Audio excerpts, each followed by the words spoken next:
वासुदेवाय। ओम आदिशक्ति नमो नमः। धृष्टपुत्र नाभग का चरित्र। मार्कंडेय जी कहते हैं, इक्ष्वाकु, नाभग, ऋष्ट, नरिष्यंत, नाभग, पर्षद और धृष्ट ये वैवस्वत मनु के पुत्र थे जो पृथक पृथक राज्य के पालक हुए। इन सबकी कीर्ति बहुत दूर तक फैली हुई थी और वे सभी शास्त्र विद्या तथा शस्त्र विद्या में भी पारंगत थे।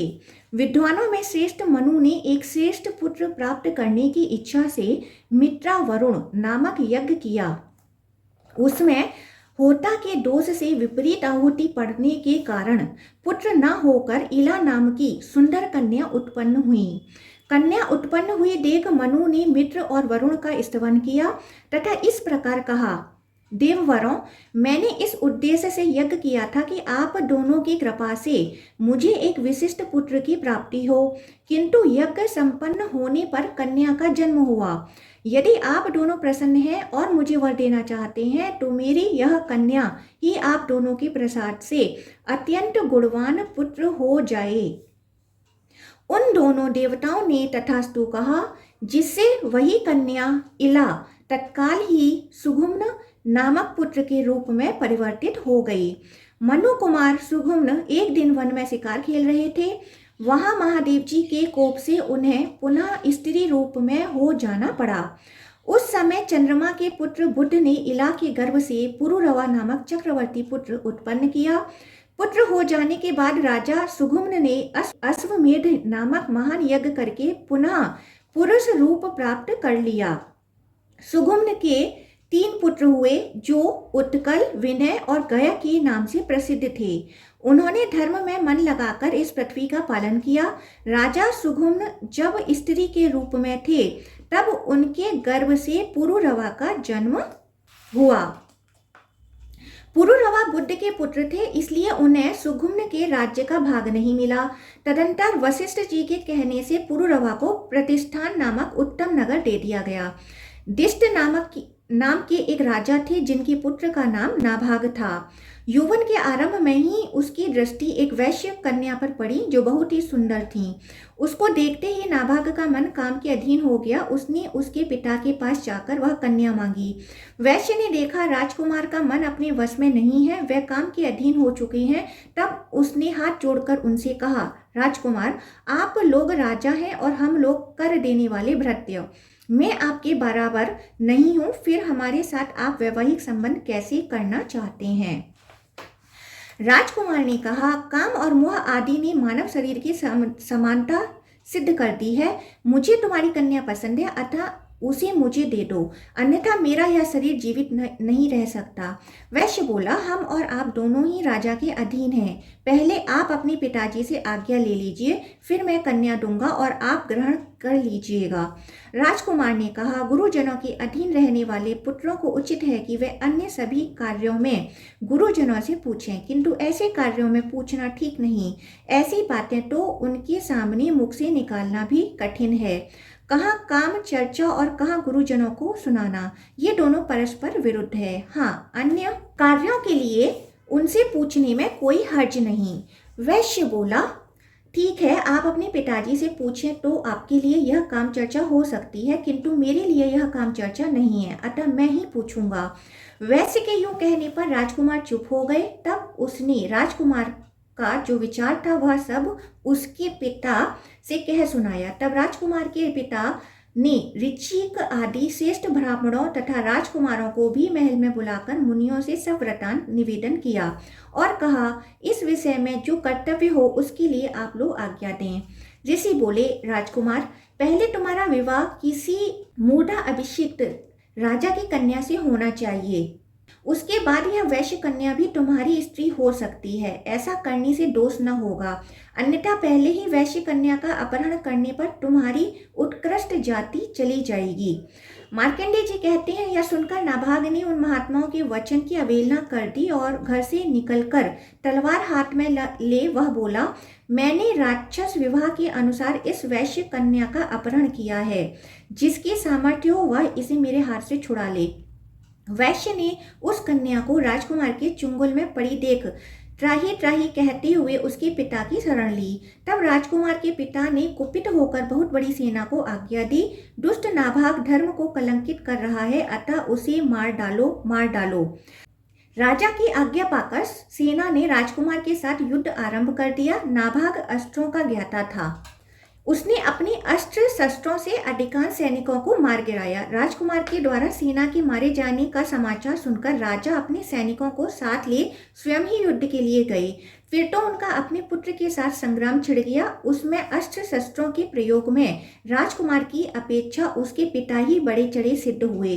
इसी समय सहसा आकाश से परिव्राट मुनि उतर पड़े और राजा से बोले, महाभाग, अपने पुत्र के साथ युद्ध बंद कीजिए, वह अपने धर्म से भ्रष्ट हो चुका है। पुरुष अपने वर्ण की कन्या के साथ विवाह न करके जिस जिस हीन जाति की कन्या का परिग्रहण करता है, उसी के वर्ण का वह भी हो जाता है। अतः आपका यह मंद बुद्धि पुत्र अब वैश्य हो गया है, इसका क्षत्रिय के साथ युद्ध करने का अधिकार नहीं है, इसलिए अब आप युद्ध में निर्वृत्त हो जाइए। तब राजा अपने पुत्र के साथ युद्ध करने से रुक गए। उसने भी उस वैश्य कन्या के साथ विवाह कर लिया। वैश्यत्व को प्राप्त होने पर उसने राजा के पास जाकर पूछा, भूपाल, अब मेरा जो कर्तव्य हो उसके लिए आज्ञा दीजिए। राजा ने कहा, बाभ्रव्य आदि तपस्वी धार्मिक न्याय के लिए नियुक्त हैं, वह तुम्हारे लिए जो कर्म धर्मा अनुकूल बतावे उसी का अनुष्ठान करो। तब राजसभा में रहने वाले बाभ्रव्य आदि मुनियों ने नाभाग के लिए पशुपालन, कृषि तथा वाणिज्य यही उत्तम धर्म बतलाई। राजा की आज्ञा के अनुसार उसने भी वैसा ही किया। नाभाग के उस वैश्य कन्या से एक पुत्र हुआ जिसका नाम भनन्नन था। वत्सप्री के द्वारा क्रजंब का वध तथा उसका मुदावती के साथ विवाह। मार्कंडेय जी कहते हैं, इस पृथ्वी पर विदुरथ नाम के एक राजा हो चुके हैं। उनकी कीर्ति बहुत दूर तक फैली हुई थी। उनके 2 पुत्र थे, सुनीति और सुमति। एक दिन राजा विदुरथ शिकार खेलने के लिए वन में गए। वहां उन्हें एक विशाल गड्ढा दिखाई दिया जो पृथ्वी का मुख सा प्रतीत होता था। उसे देखकर राजा ने सोचा, यह भयंकर गर्त क्या है?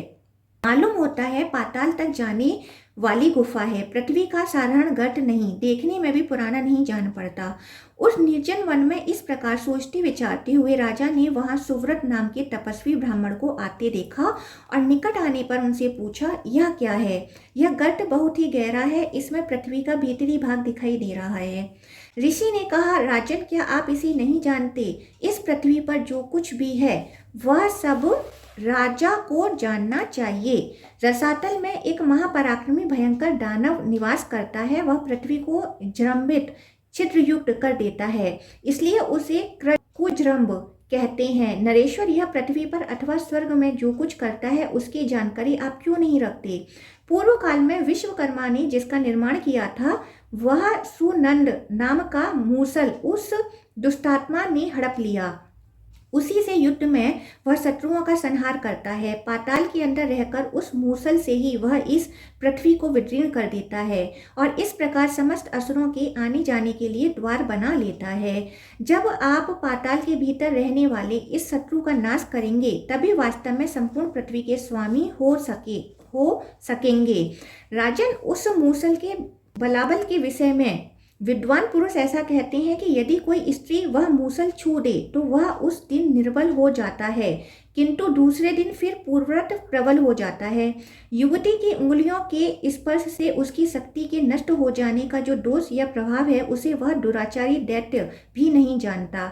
भूपाल, आपके नगर के समीप ही उसने यह पृथ्वी में छेद किया है, फिर भी आप निश्चिंत क्यों हैं? इतना कहकर ब्रह्मसी सुव्रत चले गए। राजा ने भी अपने नगर में जाकर मंत्रवेता मंत्रियों से परामर्श किया और कुजृंभ के विषय में जो कुछ सुना था वह सब कह सुनाया। उन्होंने मूसल का वह प्रभाव भी कि स्त्री के स्पर्श से उसकी शक्ति का ह्रास हो जाता था मंत्रियों को बताया। जिस समय राजा मंत्रियों के साथ परामर्श कर रहे थे उस समय उनकी कन्या मुदावती भी पास ही बैठी सब कुछ सुन रही थी। तदंतर कुछ दिनों के बाद कुजृंभ ने सखियों से घिरी हुई उस राजकन्या को उपवन से हर लिया। यह बात सुनकर राजा के नेत्र क्रोध से चंचल हो उठे और उन्होंने अपने दोनों पुत्रों से, जो वन के मार्ग भली भांति जानते थे, कहा, तुम लोग शीघ्र जाओ, उस दानव ने निर्वंध्या के तट पर गड़ा बना रखा है। उसी के मार्ग से रसातल में जाकर मुदावती का अपहरण करने वाले उस दुष्ट को मार डालो। तब अत्यंत क्रोध में भरे हुए दोनों राजकुमार उस गर्त के मार्ग से सेना सहित रसातल में जा पहुंचे और क्रुजम्भ से युद्ध करने लगे। उनमें परिघ, खड़ग, शक्ति, शूल, फरसे तथा बाणों की मार से निरंतर अत्यंत भयानक संग्राम होता रहा। फिर माया के बलि दैत्य ने युद्ध में उन दोनों राजकुमारों को बांध लिया और उनके समस्त सैनिकों का संहार कर डाला। यह समाचार पाकर राजा को बहुत दुख हुआ। उन्होंने अपने सभी योद्धाओं से कहा, जो इस दैत्य का वध करके मेरे दोनों पुत्रों को छुड़ा लाएगा उसको मैं अपनी कन्या ब्याह दूंगा। भननन के पुत्र वत्सप्रिय ने भी यह घोषणा सुनी। वह बलवान अस्त्र शस्त्रों का ज्ञाता तथा सूरवीर था। उसने अपने पिता के प्रिय वचन राजा विदुरथ के पास आकर उन्हें प्रणाम किया और विनीत भाव से कहा, महाराज मुझे आज्ञा दीजिए, मैं आपके ही तेज से उस दैत्य को मारकर आपके दोनों पुत्रों तथा कन्या को छुड़ा लाऊंगा। यह सुनकर राजा ने अपने प्यारे मित्र के उस पुत्र को प्रसन्नतापूर्वक छाती से लगा लिया और कहा, वत्स जाओ, तुम्हें अपने कार्य में सफलता प्राप्त हो। तदंतर वीर वत्सप्रिय खड़ग और धनुष ले अंगुलियों में गोधा के चर्म से बने हुए दस्ताने पहनकर पूर्वोक्त गढ़े के मार्ग से तुरंत पाताल में गया। वहां उसने अपने धनुष की भयंकर टंकार सुनाई, जिससे सारा पाताल गूंज उठा। वह टंकार सुनकर दानवराज क्रुजम्भ अपनी सेना साथ ले बड़े क्रोध के साथ वहां आया और राजकुमार के साथ युद्ध करने लगा। दोनों के पास अपनी अपनी सेनाएं थीं। एक बलवान का दूसरे बलवान वीर के साथ युद्ध हो रहा था। लगातार 3 दिनों तक घमासान युद्ध होता रहा। तब वह दानव अत्यंत क्रोध में भरकर मूसल लाने के लिए दौड़ा। प्रजापति विश्वकर्मा का बनाया हुआ वह मूसल सदा अंतपुर में रहता था और गंधमाला तथा धूप आदि से प्रतिदिन उसकी पूजा होती थी। राजकुमारी मुदावती उस मूसल के प्रभाव को जानती थी, अतः उसने अत्यंत नम्रता से मस्तक झुकाकर उस श्रेष्ठ मूसल का स्पर्श किया। वह महान दैत्य जब तक उस मूसल को हाथ में ले तब तक ही उसने नमस्कार के बहाने अनेक बार उसका स्पर्श कर लिया। फिर उस दैत्यराज ने युद्ध भूमि में जाकर मूसल से युद्ध आरंभ किया, किंतु उसके शत्रुओं पर मूसल के प्रहार व्यर्थ सिद्ध होने लगे। उस दिव्य अस्त्र के निर्बल पड़ जाने पर दैत्य ने दूसरे अस्त्र शस्त्रों द्वारा शत्रु का सामना किया। राजकुमार ने उसे रथहीन कर दिया। तब वह ढाल तलवार लेकर उसकी ओर दौड़ा। उसे क्रोध में भरकर वेग से आते देखा। राजकुमार ने कालाग्नि के समान प्रज्वलित आग्नेय अस्त्र से उस पर प्रहार किया। उससे दैत्य की छाती में गहरी चोट पहुंची। उसके प्राण पखेरु उड़ गए। उसके मारे जाने पर रसातल निवासी बड़े बड़े नागों ने महान उत्सव मनाया। राजकुमार पर फूलों की वर्षा होने लगी। गंधर्व राज गाने लगे और देवताओं के बाजी बज उठे।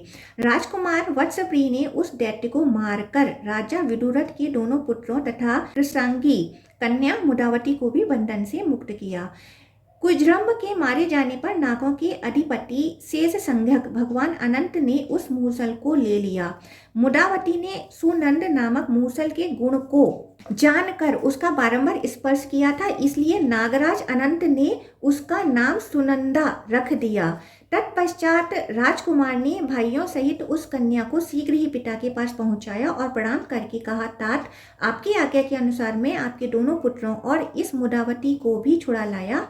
अब मुझसे और भी जो कार्य लेना हो उसके लिए आज्ञा कीजिए। इस पर महाराज विदुरथ के मन में बड़ी प्रसन्नता हुई। वे उच्च स्वर से बोले, बेटा बेटा, तूने बहुत अच्छा किया। आज देवताओं ने 3 कारणों से मेरा सम्मान बढ़ाया है। एक तो तुम जमाता के रूप में मुझे प्राप्त हुए, दूसरे मेरा शत्रु मारा गया तथा तीसरे मेरी संतानें कुशल पूर्वक लौट आईं। अतः आज शुभ मुहूर्त में तुम मेरी इस कन्या का परिग्रहण करो। यूं कहकर राजा ने उन दोनों का विधि पूर्वक विवाह कर दिया। नवयुवक वत्सप्रिय मुदावती के साथ रमणीय प्रदेशों तथा महलों में विहार करने लगा। कुछ काल के बाद उसके वृद्ध पिता भनंदन वन में चले गए और वत्सप्रिय राजा हुआ। उसने सदा ही प्रजा का धर्म पूर्वक पालन करते हुए अनेक यज्ञ किए। वह प्रजा को पुत्र की भांति मानकर उसकी रक्षा करता था। उसके राज्य में वर्ण संकर संतान की उत्पत्ति नहीं हुई। कभी किसी को लुटेरों, सर्पों तथा दुष्टों का भय नहीं हुआ। इसके शासन काल में किसी प्रकार के उत्पात का भी भय नहीं था। राजा खनित्र की कथा। मार्कंडेय जी कहते हैं, सुनंदा के गर्भ से वत्सप्रिय के 12 पुत्र हुए, जिनके नाम इस प्रकार हैं: प्रांशु, प्रवीर, सूर, सुचक्र, विक्रम, क्रम, बलि, बलाक, चंड, प्रचंड, सुविक्रम और स्वरूप। ये सभी महाभाग संग्राम विजयी थे। इनमें महापराक्रमी प्रांशु ज्येष्ठ थे, अतः वह ही राजा हुए। शेष भाई सेवक की भांति उनकी आज्ञा के अधीन रहते थे। उनके यज्ञ में इतना धन दिया गया कि ब्राह्मणों तथा निम्न वर्ण के लोगों ने भी राशि राशि द्रव्य छोड़ दिया। अधिक होने के कारण साथ न ले सके, वह सभी द्रव्य पृथ्वी पर पड़ा रह गया, जिससे इस पृथ्वी का वसुंधरा, धन धारण करने वाली, नाम सार्थक हुआ।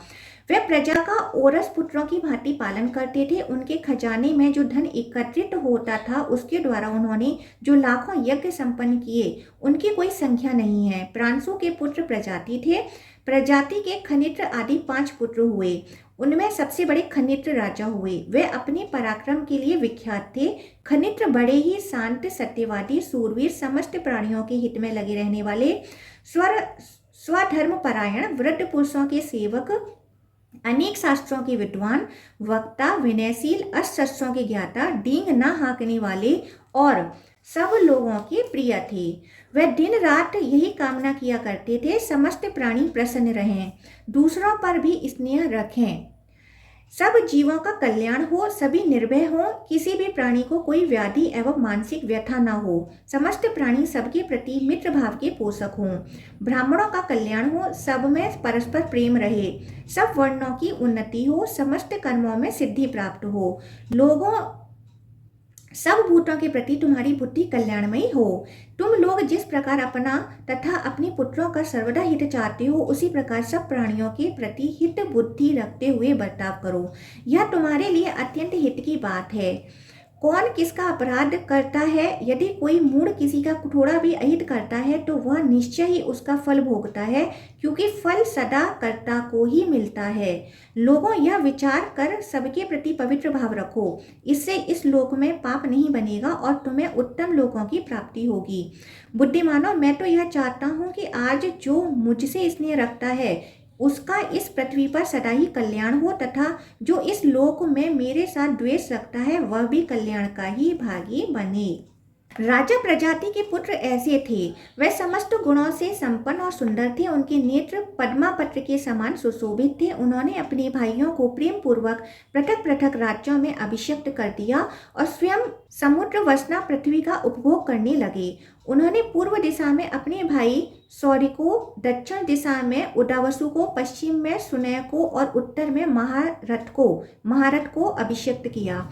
उन चारों भाइयों के तथा स्वयं राजा खनित्र के भिन्न भिन्न गोत्र वाले मुनि पुरोहित हुए और वे ही वंश परंपरा के क्रम से मंत्री भी होते आए। उक्त चारों राजा अपने अपने राज्य का उपभोग करने लगे। खनित्र उन सबके सम्राट थे। वे सारी पृथ्वी के स्वामी थे। महाराज खनित्र उन चारों भाइयों तथा समस्त प्रजा पर सदा पुत्रों की भांति स्नेह रखते थे। एक दिन राजा सौर्य से उनके मंत्री विश्ववेदी ने एकांत में कहा, राजन, मुझे आपसे कुछ कहना है। जिसके अधिकार में यह सारी पृथ्वी रहती है, उसी के वश में अन्य सब राजा भी रहते हैं। वह तो राजा होता ही है, उसके पुत्र पौत्र तथा वंश के लोग भी क्रमशः राजा होते हैं। इसलिए आप हम लोगों को साधन बनाकर अपने बाप दादों के राज्य पर अधिकार कर लीजिए। हम इस लोक में ही आपको लाभ पहुंचा सकते हैं, पर लोक में नहीं। राजा ने कहा, हमारे ज्येष्ठ भाई राजा हैं और हम लोगों को पुत्र की भांति प्रेम से अपनाए रखते हैं, फिर हम उनके राज्य पर किस प्रकार अधिकार जमाएं? विश्ववेदी बोले, राजन, आप राज्य पर अधिकार कर लेने के बाद राजोचित धन संपत्ति के द्वारा अपने बड़े भाई की पूजा करते रहिएगा। भला राज्य प्राप्ति की इच्छा रखने वाले मनुष्यों में यह छोटे बड़े का भेद कैसा? विश्ववेदी के इस प्रकार समझाने पर सौरी ने उनकी इच्छा के अनुसार काम करने की प्रतिज्ञा की। तब मंत्री ने उनके अन्य भाइयों को भी वश में किया। फिर साम दान आदि के द्वारा उन सबके पुरोहितों को भी फोड़ दिया। फिर वह चारों पुरोहित महाराज खनित्र के विरुद्ध भयंकर पुरस्चरण करने लगे। उनके आभिचारिक कर्म से 4 कृत्याएं उत्पन्न हुई। वह सभी विकराल, बड़े बड़े मुख वाली तथा देखने में अत्यंत भयंकर थी। उनके हाथों में भयानक एवं विशाल त्रिशूल था। वह सभी राजा खनित्र के पास आई। राजा साधु पुरुष थे, अतः उनके पुण्य समूह से वे परास्त हो गईं और लौटकर उन दुष्टात्मा पुरोहितों पर ही टूट पड़ी। प्रत्याओं ने उन चारों पुरोहितों तथा सौरी के दुष्ट मंत्री विश्ववेदी को भी जलाकर भस्म कर डाला। इस घटना से सब लोगों को बड़ा विस्मय हुआ, क्योंकि भिन्न भिन्न नगरों में निवास करने वाले वह सभी पुरोहित और मंत्री एक ही समय नष्ट हुए। महाराज खनित्र ने भी जब सुना कि भाइयों के पुरोहित मर गए और मंत्री विश्ववेदी भी जलकर भस्म हो गए, तब उन्हें बड़ा विस्मय हुआ।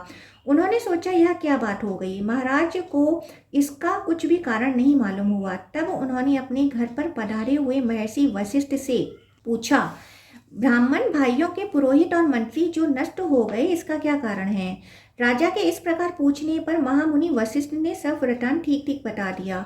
सौरी के मंत्री ने जो भाइयों में भेद डालने वाली बात कही थी और सौरी ने जो उत्तर दिया था, पुरोहितों ने जो अभिचार कर्म किया तथा जिस कारण उनकी मृत्यु हुई, वह सब बातें महर्षि ने निवेदन की।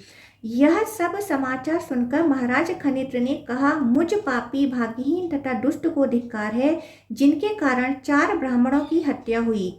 मेरे राज्य को धिक्कार है तथा महान राजाओं के कुल में लिए हुए जन्म को भी धिक्कार है, क्योंकि मैं ब्राह्मणों के विनाश का कारण बन गया।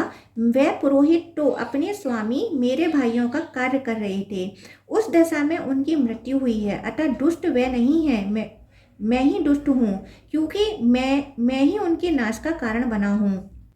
ऐसा विचार करके महाराज खनित्र अपने क्षुप नामक पुत्र को राज्य पर अभिषिक्त करके तीनों पत्नियों के साथ तपस्या के लिए वन में चले गए। वे वानप्रस्थ के नियमों के ज्ञाता थे, अतः वन में जाकर उन्होंने 350 वर्षों तक घोर तपस्या की। तपस्या से शरीर को दुर्बल करके समस्त इंद्रियों को रोककर वनवासी नरेश ने अपने प्राण त्याग दिए। इससे वह संपूर्ण कामनाओं को पूर्ण करने वाले अक्षय पुण्य लोकों में गए। उनकी तीनों पत्नियां भी उन्हीं के साथ प्राण त्याग कर उन्हीं लोकों में गईं। राजा खनित्र का यह चरित्र सुनने और पढ़ने पर मनुष्यों का पाप नष्ट करने वाला है। अब क्षुप का वृत्तांत सुनो।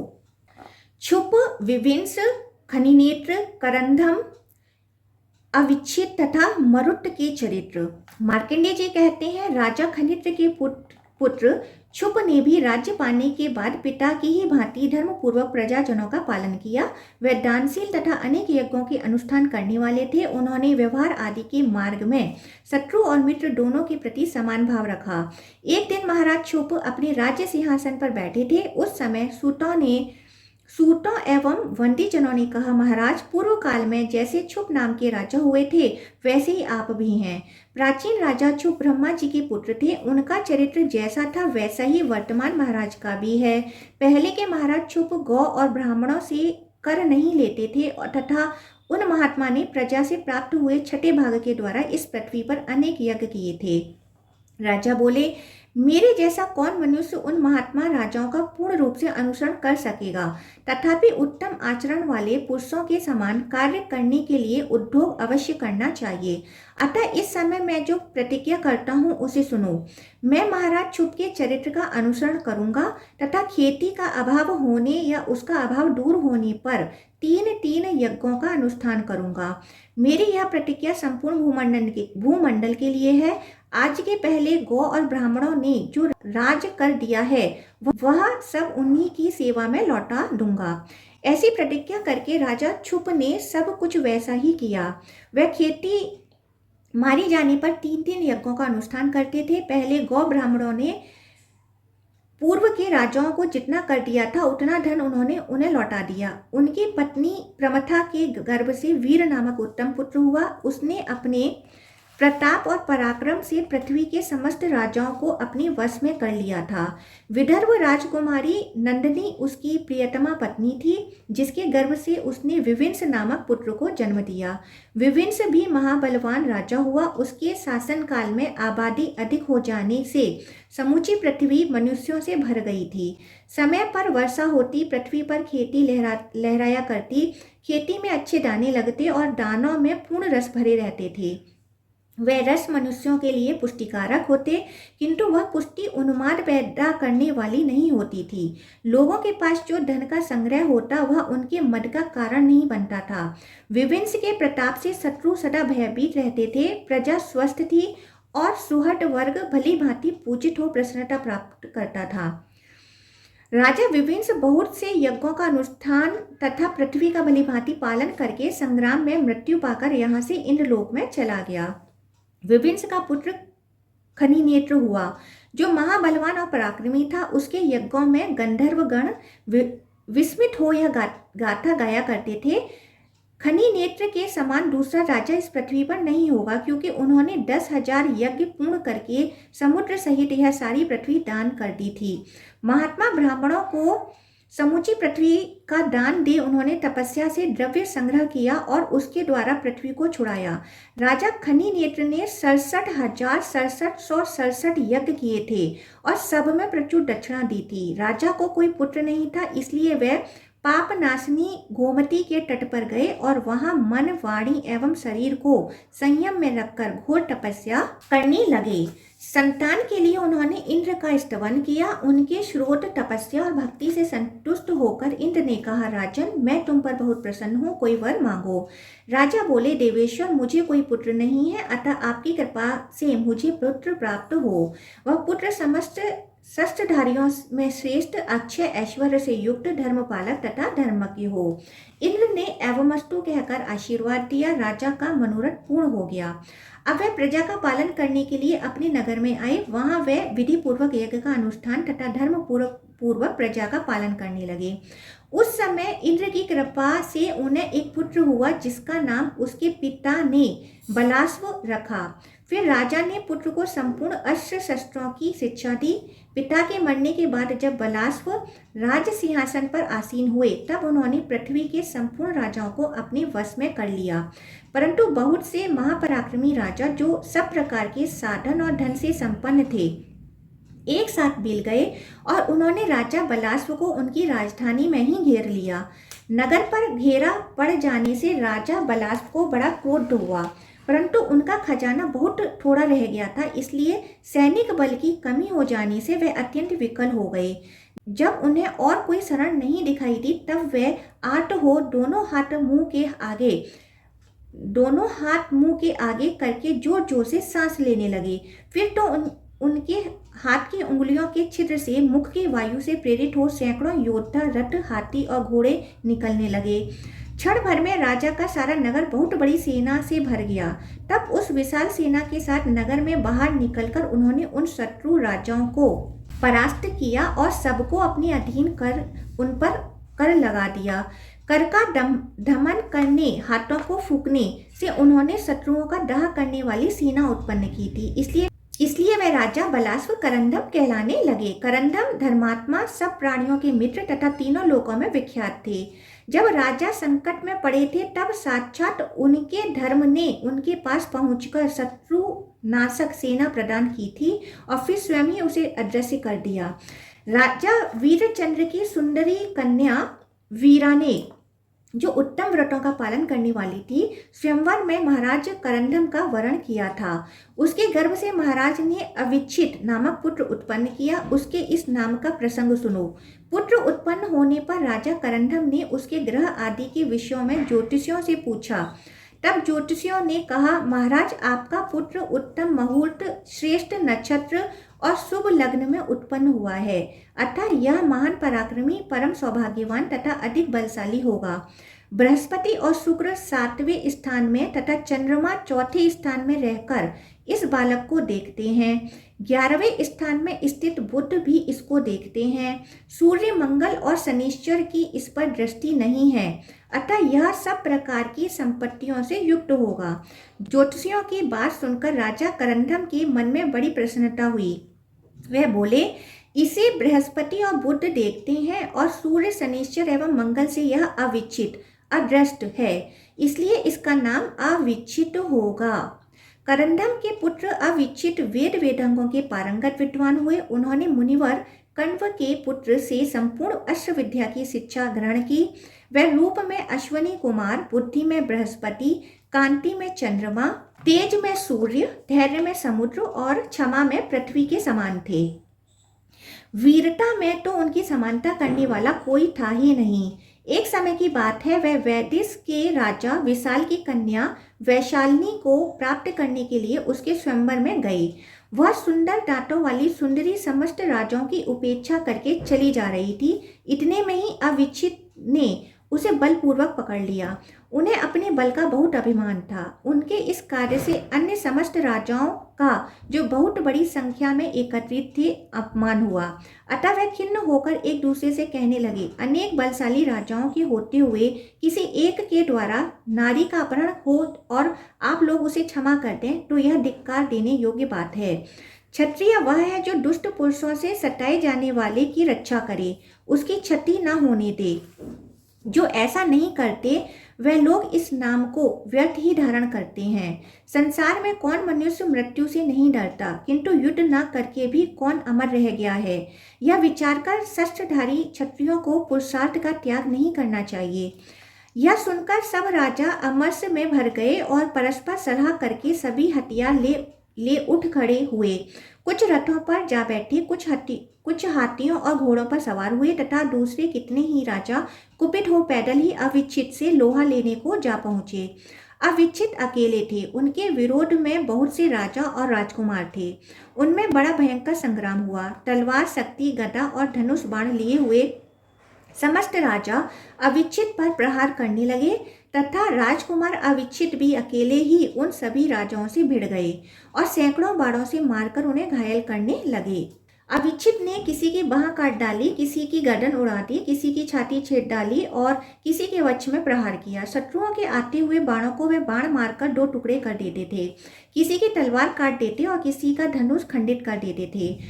कोई राजकुमार अपना कवच कट जाने के कारण पलायन कर गया, दूसरा अविच्छित के बाणों से घायल होकर पैदल ही रणभूमि से भाग गया। इस प्रकार जब राजाओं की सारी मंडली व्याकुल हो गई तब 700 वीर मरने का निश्चय करके युद्ध के लिए डट गए। उन सबको अपने उत्तम कुल, युवावस्था तथा शौर्य की लाज रखनी थी। जब सारी सेना परास्त होकर भागने लगी तब वही 700 राजा एक साथ मिलकर अविच्छित से युद्ध करने लगे। अविच्छित अत्यंत क्रोध में भरकर धर्म युद्ध के नियम से लड़ने लगे। उन्होंने उन सबके हथियारों और कवचों को काट गिराया। तब उन राजाओं ने धर्म से विमुख हो चारों ओर से अविच्छित को घेर लिया और सब ओर से उन्हें हजारों बाणों से बीधने लगे। बहुतों के प्रहार से पीड़ित हो वे अत्यंत व्याकुल हो उठे और अत्यंत विहल होकर पृथ्वी पर गिर पड़े। इस अवस्था में उन सबने मिलकर धर्मपूर्वक उन्हें बांध लिया और राजा विशाल के साथ वैदिस नगर में प्रवेश किया। तदंतर राजा करंदम, उनकी पत्नी वीरा तथा अन्य राजाओं ने अविच्छित के बांधे जाने का समाचार सुना। कुछ लोगों ने करंदम से कहा, महाराज, वे सभी राजा वध करने योग्य हैं जिन्होंने अधिक संख्या में सम्मिलित होकर अकेले राजकुमार को अधर्मपूर्वक बांधा है। दूसरे बोले, आप चुपचाप बैठे क्यों हैं? शीघ्र ही सेना तैयार कीजिए। दुष्ट विशाल को तथा वहां आए हुए अन्य समस्त राजाओं को भी बांध लीजिए। उन सभी की यह बात सुनकर वीरपुत्रा वीरा ने, जो वीर वंश में उत्पन्न एवं वीरपति की पत्नी थी, हर्ष में भरकर कहा, राजाओं, मेरे पुत्र ने समस्त राजाओं को जीतकर जो बलपूर्वक कन्या को अपने अधिकार में कर लिया है, यह ठीक ही किया है। इसके लिए मन में चिंता करने की आवश्यकता नहीं है। उसका युद्ध में बंदी होना प्रशंसा की ही बात है। अब तुम लोगों के मस्तक पर भी अस्त्र शस्त्रों के गिरने का समय आ पहुंचा है। युद्ध के लिए शीघ्रता करो, अपने अपने रथों पर सवार हो जाओ। हाथी, घोड़े और सारथियों को भी जल्दी तैयार करो, विलंब नहीं होना चाहिए। जो सबको परास्त करके शोभा पाता है वही सूर है। जैसे सूर्य अंधकार को दूर करके प्रकाशित होता है, उसी प्रकार सूरवीर शत्रुओं को हराकर यशस्वी होता है। इस प्रकार पत्नी के उत्साहित करने पर राजा करंदम ने पुत्र के शत्रुओं का वध करने के लिए सेना को तैयार होने की आज्ञा दी। तदंतर उनका विशाल और उनके साथियों के साथ घोर युद्ध हुआ। 3 दिनों तक युद्ध होने के पश्चात विशाल और उनके सहायक राजाओं का मंडल जब प्राय पराजित हो गए तब राजा विशाल हाथ में अर्घ लेकर महाराज करंदम के पास आए। उन्होंने बड़े प्रेम से करंदम का पूजन किया। उनका पुत्र अविच्छित बंधन से मुक्त कर दिया गया। राजा ने एक रात वहां बड़े सुख से व्यतीत की। दूसरे दिन राजा विशाल अपनी कन्या को साथ लेकर महाराज करंदम के पास उपस्थित हुए। उस समय अविच्छित ने अपने पिता के सामने ही कहा, मैं इसको तथा दूसरी किसी युवती को भी अब नहीं ग्रहण करूंगा, क्योंकि इसके देखते देखते शत्रुओं द्वारा युद्ध में परास्त हो गया। अब आप किसी और के साथ इसका विवाह कर दें, अथवा यह उस पुरुष का वर्ण करे जिसका यश और पराक्रम अखंडित हो तथा जिसे शत्रुओं के हाथ से अपमानित न होना पड़ा हो।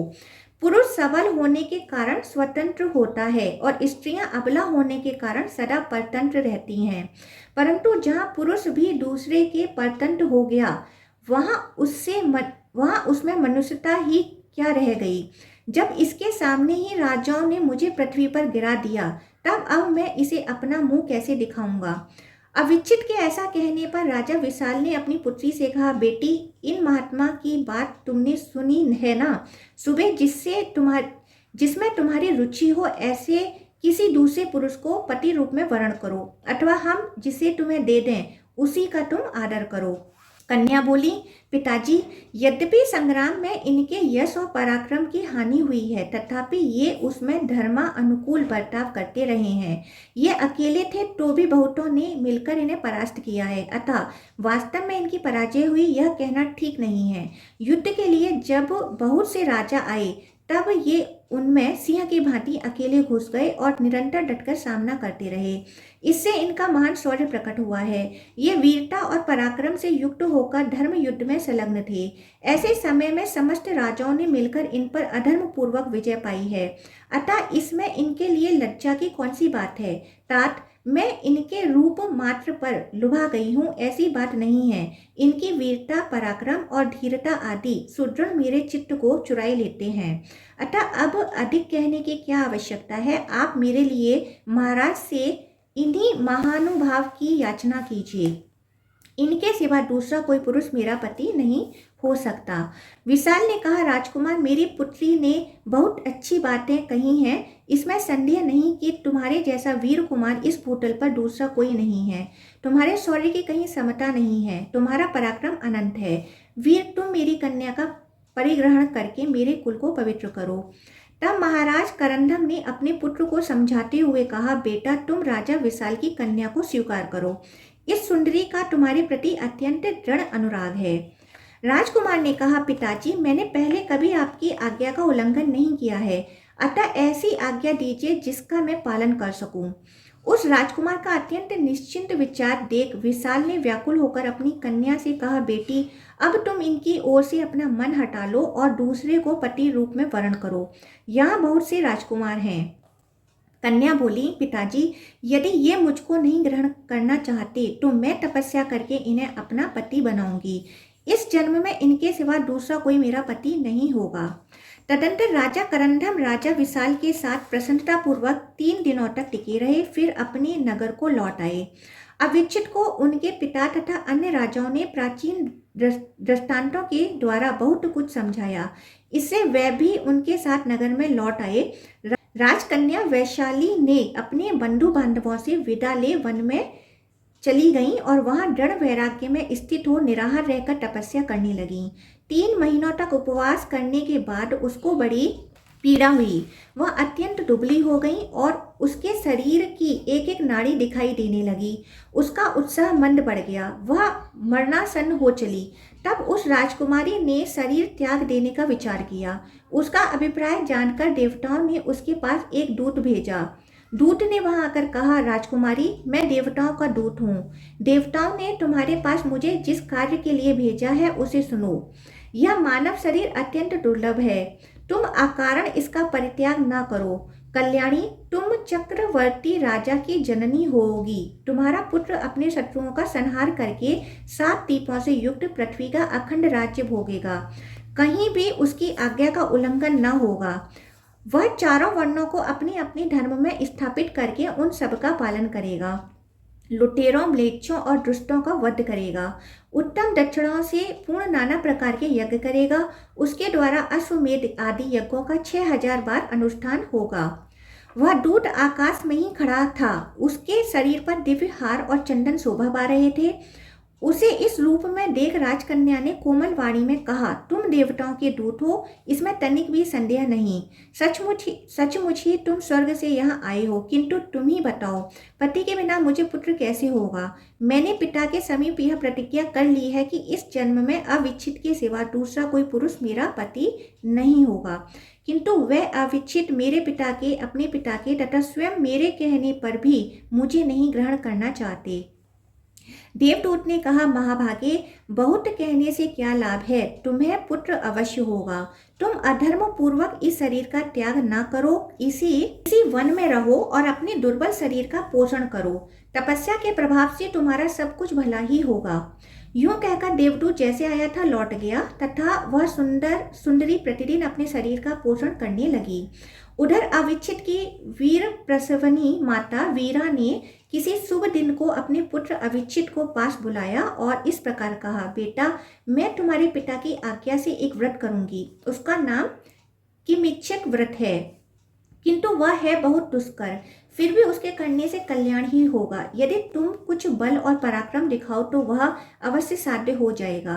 तुम्हारे लिए वह असाध्य हो या दुस्साध्य, यदि तुम उसके लिए प्रतिज्ञा कर लोगे तो मैं उसका अनुष्ठान आरंभ कर दूंगी।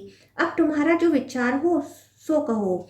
अविच्छित बोला, माँ, यदि पिताजी ने तुम्हें आज्ञा दे दी है तो तुम निश्चिंत होकर किमिच्छक व्रत का अनुष्ठान करो, मन में किसी प्रकार की चिंता ना करो।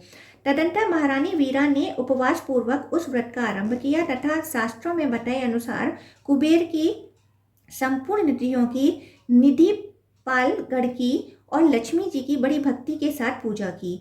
उन्होंने अपने मन, वाणी और शरीर को काबू में कर लिया था। इधर महाराज करंदम जब एकांत में घर में बैठे हुए थे, उस समय नीति शास्त्र विशारद मंत्रियों ने उनके पास जाकर कहा, राजन, इस पृथ्वी का शासन करते हुए आपकी वृद्धावस्था आ गई। आपके एक ही पुत्र है अविच्छित, जिन्होंने स्त्री का संपर्क ही छोड़ दिया है। इससे आपका वंश अब लुप्त हो जाएगा। पितरों को पिंड और पानी देने वाला कोई नहीं रहेगा। अतः आप ऐसा कोई यत्न कीजिए जिससे आपका पुत्र पितरों का उपकार करने वाली बुद्धि ग्रहण करे, विवाह करने पर राजी हो जाए। इसी समय राजा करंदम के कानों में एक आवाज आई। रानी वीरा के पुरोहित याचकों से कह रहे थे, कौन क्या चाहता है, किसके लिए कौन सी वस्तु दुस्साध्य है, जिसका साधन किया जाए। महाराज करंदम की रानी किमिच्छक व्रत का अनुष्ठान करती हैं, अतः जिसकी जो इच्छा हो वह पूर्ण की जाएगी। पुरोहित की बात सुनकर राजकुमार अविच्छित ने भी राज द्वार पर आए हुए समस्त याचकों से कहा, मेरी परम सौभाग्यवती माता किमिच्छक व्रत कर रही हैं, अतः मेरे शरीर से किसी का कोई कार्य सिद्ध होने वाला हो तो वह बतलावे।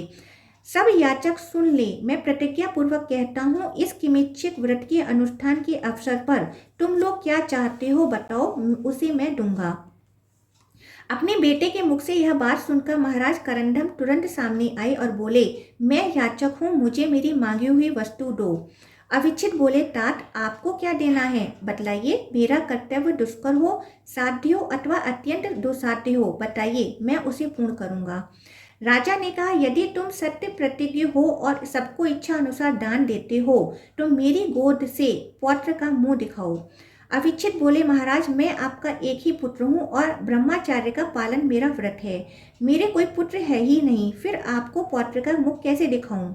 राजा ने कहा, बहुत कहने से क्या लाभ, तुम ब्रह्मचार्य को छोड़ो और अपनी माता के इच्छा अनुसार मुझे पौत्र का मुख दिखाओ। मार्कंडेय जी कहते हैं, जब पुत्र के बहुत कहने पर भी राजा ने दूसरी कोई वस्तु नहीं मांगी, तब उन्होंने कहा, पिताजी, मैं आपको किमिच्छक दान देकर बड़े संकट में पड़ गया। अब निर्लज्ज होकर फिर विवाह करूंगा। स्त्री के सामने परास्त हुआ और पृथ्वी पर गिराया गया, फिर भी मुझे स्त्री का स्वामी बनना पड़ेगा। यह बड़ा ही दुष्कर कर्म है, तथापि मैं क्या करूं? सत्य के बंधन में बंधा हूं, आपने जो आज्ञा दी है वह करूंगा। एक दिन राजकुमार अविच्छित शिकार खेलने के लिए वन में गए। वहां वे हरिण, वाराह तथा व्याघ्र आदि जंतुओं को अपने बाणों का निशाना बनाने लगे। इतने में ही उन्हें सहसा किसी स्त्री के रोने का शब्द सुनाई दिया। वह भय से गदगद वाणी में उच्च स्वर से बार बार क्रंदन करती हुई त्राही त्राही की रट लगा रही थी। राजकुमार अविच्छित ने मत डरो मत डरो, ऐसा कहते हुए अपने घोड़े को उसी ओर बढ़ाया जिधर से वह शब्द आ रहा था।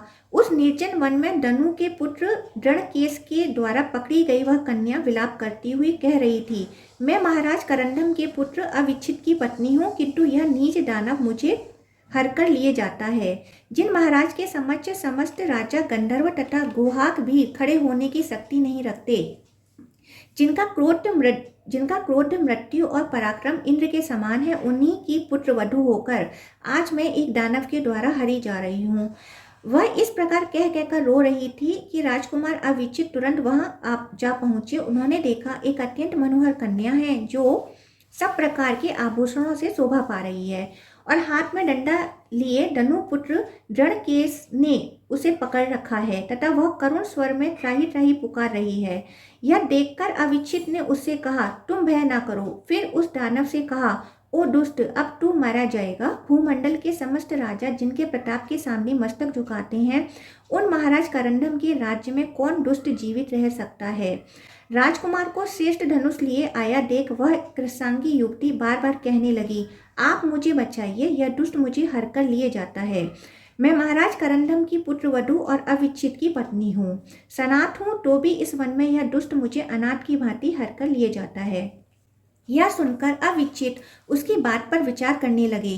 यह किस प्रकार मेरी भार्या तथा पिताजी की पुत्रवधू हुई, अथवा इस समय तो इसे छुड़ाऊं, फिर समझ लूंगा। पीड़ितों की रक्षा करने के लिए ही क्षत्रिय हथियार धारण करते हैं। ऐसा निश्चय करके वीर अविच्छित ने उसे खोटी पुट्टी वाले दानव से कुपित होकर कहा, पापी, यदि जीवित रहना चाहता है तो इसे छोड़कर चला जा, अन्यथा तेरे प्राण नहीं बचेंगे। इतना सुनते ही वह दानव उस कन्या को छोड़कर डंडे को ऊपर उठा अविच्छित की ओर दौड़ा। तब उन्होंने भी बाणों की वर्षा से उसे ढक दिया। दानव रणकेश अत्यंत मद से मतवाला हो रहा था। राजकुमार के बाणों से रोके जाने पर भी उसने 100 कीलों से युक्त वह डंडा उन पर दे मारा, किंतु राजकुमार ने अपनी ओर आते हुए उस डंडे के बाण मारकर टुकड़े टुकड़े कर दिए। फिर दानव ने कुपित होकर राजकुमार पर जो जो हथियार चलाया वह सब उन्होंने अपने बाणों से काट गिराया। डंडे और हथियारों के कट आने पर उसे बड़ा क्रोध हुआ और वह मुक्का तानकर राजकुमार की ओर दौड़ा। पास आते ही राजकुमार ने वेटपत्र नामक बाण से उसका मस्तक काट गिराया। इस प्रकार उस दुराचारी दानव के मारे जाने पर समस्त देवताओं ने अविच्छित को साधुवाद दिया और वर मांगने के लिए कहा। तब उन्होंने अपने पिता का प्रिय करने की इच्छा से एक महापराक्रमी पुत्र मांगा। देवता बोले, राजकुमार, जिसका तुमने अभी उद्धार किया है, इसी कन्या के गर्भ से तुम्हें महाबली चक्रवर्ती पुत्र की प्राप्ति होगी।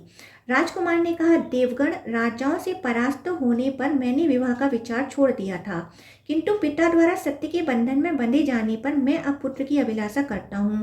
पहले राजा विशाल की कन्या को मैंने त्याग दिया था, किंतु उसने मेरे ही लिए दूसरे किसी पुरुष को पति बनाने का विचार छोड़ रखा है। अतः उस त्यागमयी देवी को छोड़कर क्रूर हृदय हो मैं दूसरी स्त्री को कैसे अपनी पत्नी बना सकूंगा। देवता बोले, यही राजा विशाल की कन्या है और तुम्हारी भार्या है, जिसकी तुम सदा प्रशंसा करते हो। यह सुंदरी तुम्हारे लिए ही तप करती रही है। इसके गर्भ से तुम्हारे चक्रवर्ती एवं वीर पुत्र उत्पन्न होगा। वह 7 द्वीपों का शासक तथा सहस्रों यज्ञों का अनुष्ठान करने वाला होगा। करंदम कुमार अविच्छित से यूं कहकर समस्त देवता वहां से चले गए। तब उन्होंने उस स्त्री से कहा, भीरू, कहो तो यह क्या बात है। तब वैशाली ने अपना वृत्तांत सुनाना आरंभ किया। नाथ, आपने जब मुझे त्याग दिया तो इस जीवन से वैराग्य हो गया और मैं बंधु बांधवों को छोड़कर वन में चली आई। वीर, यहाँ तपस्या करते करते मैंने अपना शरीर सुखा दिया और तब इसे त्याग देने का उद्यत हो गई। इसी समय देवताओं के दूत ने आकर मुझे रोका और कहा, तुम्हें महाबलवान चक्रवर्ती पुत्र प्राप्त होगा, जो देवताओं को तृप्त करेगा और असुरों का संहार करेगा। इस प्रकार देवदूत ने जब देवताओं की आज्ञा सुनाई, तब आपके समागम की आशा से मैंने इस देह का त्याग नहीं किया। मार्कंडेय जी कहते हैं, वैशाली ने यह वचन सुनकर तथा किमिच्छित व्रत में की हुई प्रतिज्ञा के समय पिता के कहे हुए उत्तम वचनों का स्मरण करके अविच्छित ने उस कन्या से प्रेम पूर्वक कहा, देवी, उस समय शत्रुओं से पराजित होने के कारण मैंने तुम्हारा त्याग किया था और अब फिर शत्रुओं को जीतकर ही तुम्हें पाया है। अब बताओ क्या करूं। इसी अवसर पर मैं नामक गंधर्व श्रेष्ठ अप्सराओं तथा अन्य गंधर्वों के साथ वहां आया। गंधर्व बोला, राजकुमार, यह कन्या वास्तव में मेरी पुत्री भामिनी है। महर्षि अगस्त के साथ से यह राजा विशाल की पुत्री हुई थी। बचपन में खेलते समय इसने अगस्त मुनि को कुपित कर दिया था।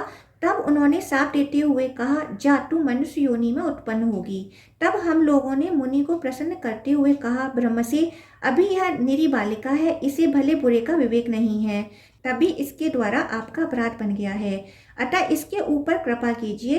तब उन महामुनि ने कहा, बालिका समझकर ही मैंने इसे बहुत थोड़ा शाप दिया है, अब यह टल नहीं सकता। यही महर्षि का शाप था जिससे यह मेरी पुत्री भामिनी राजा विशाल के भवन में उत्पन्न हुई। इसके लिए ही मैं यहाँ उपस्थित हुआ हूँ। आप मेरी इस कन्या को ग्रहण कीजिए, इससे आपको चक्रवर्ती पुत्र की प्राप्ति होगी। तब बहुत अच्छा कहकर राजकुमार ने विधि पूर्वक उसका परिग्रहण किया। उस समय वहाँ तुम्बरु मुनि ने हवन किया। देवता और गंधर्व गीत गाते रहे, मेघों ने फूलों की वर्षा की और देवताओं के बाजे बजते रहे। विवाह के पश्चात दोनों दंपत्ति महात्मा मय के साथ गंधर्व लोक में गए। अविच्छित अपनी पत्नी के साथ कभी अत्यंत रमणीय नगरों उद्यान में और कभी पर्वत की उपत्यका में विहार करने लगे। वहां मुनि, गंधर्व और किन्नर लोग उन दोनों के लिए भोजन की सामग्री, चंदन, वस्त्र, माला तथा पीने योग्य पदार्थ आदि उत्तम वस्तुएं प्रस्तुत किया करते थे। मनुष्यों के लिए दुर्लभ गंधर्व लोक में अविच्छित इस प्रकार भामिनी के साथ विहार करते रहे। कुछ समय के बाद भामिनी ने वीर अविच्छित के पुत्र को जन्म दिया। उस महापराक्रमी पुत्र का जन्म होने पर उससे कार्य सिद्धि की अपेक्षा रखने वाले गंधर्वों के यहाँ बड़ा भारी उत्सव हुआ। उसमें सब देवता तथा निर्मल देवऋषि भी पधारे। पाताल से नागराज, शेष, वासुकी और तक्षक भी आए। देवता, असुर, यक्ष और गुहाकों के जो प्रधान थे वह सब उपस्थित हुए। सभी मरुद्गण भी पधारे थे। तुम्बरु ने उस बालक का जातकर्म आदि करके स्तुति पूर्वक स्वस्ति वाचन किया और कहा, आयुष्मान, तुम चक्रवर्ती, महापराक्रमी, महाबाहु एवं महाबलवान होकर समस्त पृथ्वी का शासन करो। वीर, ये इंद्र आदि लोकपाल तथा महर्षि तुम्हारा कल्याण करें और तुम्हें शत्रुनाशक शक्ति प्रदान करें। पूर्व दिशा में बहने वाले मरुत, जिनमें धूल का समावेश नहीं होता, तुम्हारा कल्याण करें। दक्षिण दिशा के निर्मल मरुत तुम्हें स्वस्थ रखें। पश्चिम के मरुत उत्तम पराक्रम दें तथा उत्तर के मरुत तुम्हें उत्कृष्ट बल प्रदान करें। इस प्रकार स्वस्थ वचन के पश्चात आकाशवाणी हुई। पुरोहित ने मरुत तुम्हारा कल्याण करें का अनेक बार प्रयोग किया है, इसलिए यह बालक पृथ्वी पर मरुत के नाम से विख्यात होगा। भूमंडल के सभी राजा इसकी आज्ञा के अधीन रहेंगे और यह वीर सब राजाओं का सिरमौर बना रहेगा। अन्य भूपालों को जीतकर यह महापराक्रमी चक्रवर्ती होगा और 7 द्वीपों वाली समूची पृथ्वी का उपभोग करेगा। यज्ञ करने वाले राजाओं में यह प्रधान होगा तथा समस्त नरेशों में इसका शौर्य और पराक्रम सबसे अधिक होगा। देवताओं में किसी ने यह आकाशवाणी की थी। इसे सुनकर ब्राह्मण, गंधर्व तथा बालक के माता पिता बहुत प्रसन्न हुए। तदंतर राजकुमार अविच्छित अपने प्रिय पुत्र को गोद में ले गंधर्वों के साथ ही अपने पिता के नगर में आए। पिता के घर में पहुंचकर उन्होंने उनके चरणों में आदरपूर्वक मस्तक झुकाया तथा लज्जावती भामिनी ने भी ससुर के चरणों में प्रणाम किया। उस समय राजा करंदम धर्मा आसन पर विराजमान थे। अविच्छित ने पुत्र को लेकर कहा, पिताजी, माता के किमिच्छिक व्रत में मैंने जो प्रतिज्ञा की थी उसके अनुसार अब आप गोद में लेकर इस पौत्र का मुख देखिए। यूं कहकर उन्होंने पिता की गोद में बालक को रख दिया और उसके जन्म का सारा वृतांत ठीक ठीक कह सुनाया। राजा करंदम के नेत्रों में आनंद के आंसू छलक आए। उन्होंने पौत्र को छाती से लगाकर अपने भाग्य की प्रशंसा करते हुए कहा, मैं बड़ा ही सौभाग्यशाली हूँ। इसके बाद उन्होंने वहां आए हुए गंधर्वों का अर्घ्य आदि के द्वारा सत्कार किया। उस समय उनको और किसी बात की याद नहीं रही। उस नगर में पूर्ववासियों के घर घर में महान आनंद छा गया। सब प्रसन्न होकर कहते थे, हमारे महाराज के पोता हुआ है। राजा करंदम ने हर्षमग्न होकर ब्राह्मणों को रत्न, धन, गौ, वस्त्र और आभूषण दान किए। वह बालक शुक्ल पक्ष के चंद्रमा की भांति प्रतिदिन बढ़ने लगा। उसे देखकर पिता आदि को बड़ी प्रसन्नता होती थी। वह सब लोगों का प्यारा था। कुछ बड़ा होने पर उपनयन के बाद उसने आचार्यों के पास रहकर पहले वेदों की, फिर समस्त शास्त्रों की तथा अंत में धनुर्वेद की शिक्षा ग्रहण की। तत्पश्चात भृगुपुत्र शुक्राचार्य से अन्य अन्य अस्त्र विद्याओं का ज्ञान प्राप्त किया। वह गुरु के समक्ष विनीत भाव से मस्तक झुकाता तथा सदा उन्हें प्रसन्न रखने की चेष्टा में संलग्न रहता था। वह अस्त्र विद्या का ज्ञाता, वेदों का विद्वान, धनुर्वेद में पारंगत तथा सब विद्याओं में निष्णात था। उस समय मरुत से बढ़कर दूसरा कोई नहीं था। राजा विशाल को भी जब अपनी पुत्री का सारा समाचार ज्ञात हुआ तथा दौहित्र की उत्तम योग्यता सुनाई पड़ी, तब उनका मन आनंद में निमग्न हो गया। पौत्र को देखने से महाराज करंदम का मनोरथ पूर्ण हो गया। उन्होंने अनेक यज्ञ किए और याचकों को बहुत दान दिए। तदंतर वन जाने के लिए उत्सुक होकर उन्होंने अपने पुत्र अविच्छित से कहा, बेटा, मैं बूढ़ा हो गया, अब वन में तपस्या के लिए जाऊंगा। तुम मुझसे यह राज्य ले लो। मैं कृतकृत्य हूँ। तुम्हारा राज तिलक करने के अतिरिक्त दूसरा कोई कार्य शेष नहीं है। यह सुनकर राजकुमार अविच्छित ने बड़ी नम्रता के साथ पिता से कहा, तात, मैं पृथ्वी का पालन नहीं कर सकूंगा। मेरे मन में लज्जा अभी दूर नहीं होती। आप इस राज्य पर किसी और को नियुक्त कीजिए। मैं बंधन में पड़ने पर पिता के हाथों मुक्त हुआ हूँ, अपने बल से नहीं। अतः मुझमें क्या पौरुष है? जिनमें पौरुष हो वह ही इस पृथ्वी का पालन कर सकते हैं। जब मैं अपनी भी रक्षा करने में समर्थ नहीं हूँ, तब इस पृथ्वी की रक्षा कैसे कर सकूंगा? इसलिए राज्य किसी और को दे दीजिए। पिता बोले, बेटा, पुत्र के लिए पिता और पिता के लिए पुत्र भिन्न नहीं है। यदि पिता ने तुम्हें बंधन से छुड़ाया तो यही मानना चाहिए कि किसी दूसरे ने नहीं छुड़ाया है। पुत्र ने कहा, महाराज, मेरे हृदय का भाव बदल नहीं सकता। जो पिता की कमाई हुई संपत्ति भोगता है, जो पिता के बल से ही संकट से उद्धार पाता है तथा पिता के नाम पर ही जिसकी ख्याति होती है, अपने गुणों से नहीं, ऐसा मनुष्य कभी कुल में उत्पन्न ना हो। जो स्वयं ही धन का उपार्जन करते, स्वयं ख्याति पाते और स्वयं ही संकटों से मुक्त होते हैं, ऐसे पुरुषों की जो गति होती है वही मेरी भी हो। पिता के बहुत कहने पर भी जब अविच्छित पूर्वोक्त उत्तर ही देते चले गए, तब महाराज करंदम ने उनके पुत्र मरुत को ही राजा बना दिया। पिता की आज्ञा के अनुसार पितामह से राज्य पाकर मरुत अपने सुहृदों के आनंद बढ़ाते हुए उसका भली भांति पालन करने लगे। राजा करंदम अपनी पत्नी वीरा को साथ ले वन में तपस्या के लिए चले गए। वहां मन, वाणी और शरीर को संयम में रखकर उन्होंने 1000 वर्षों तक दुष्कर तपस्या की और अंत में शरीर त्याग कर वे इंद्रलोक में चले गए। उनकी पत्नी वीरा ने 100 वर्ष बाद तक कठोर तप किया। उसके सिर पर जटाएं बड़ी हुई थी, शरीर पर मैल जम गई थी। वह स्वर्ग में गए हुए अपने महात्मा पति का सालोक्य चाहती हुई फल मूल का आहार करके भार्गव के आश्रम पर तपस्या करती थीं। ब्राह्मणों की स्त्रियों में रहकर उनकी सेवा में तत्पर रहती थीं। कौष्टकी बोले, भगवान, आपने करंदम और अविच्छित के चरित्र का मुझसे विस्तार पूर्वक वर्णन किया। अब मैं अविच्छित कुमार महात्मा मरुत का चरित्र सुनना चाहता हूँ। सुना जाता है उनका चरित्र अलौकिक था। वह चक्रवर्ती, महान सौभाग्यशाली, सूरवीर, सुंदर, परम बुद्धिमान, धर्मज्ञ, धर्मात्मा तथा पृथ्वी का धर्मपूर्वक पालन करने वाले थे। मार्कंडेय जी ने कहा, पिता के आदेश से पितामह का राज्य पाकर मरुत जिस प्रकार पिता अपने ओरस पुत्रों की रक्षा करता है, उसी प्रकार प्रजाजनों का धर्मपूर्वक पालन करने लगे। ऋत्विजों और पुरोहितों के आदेश से प्रसन्न होकर बहुत से यज्ञों का विधि पूर्वक अनुष्ठान किया और उनमें प्रचुर दक्षिणाएं दी। उनका शासन चक्र 7 द्वीपों में आबाद रूप से फैला हुआ था। आकाश, पाताल और जल आदि में भी उनकी गति कुंठित नहीं होती थी। राजा तो यज्ञ करते ही थे, चारों वर्णों के अन्य लोग भी अपने अपने कर्म में आलस्य छोड़कर संलग्न रहते और महाराज से धन प्राप्त कर इष्टापूर्त आदि पुण्य क्रियाएं करते थे।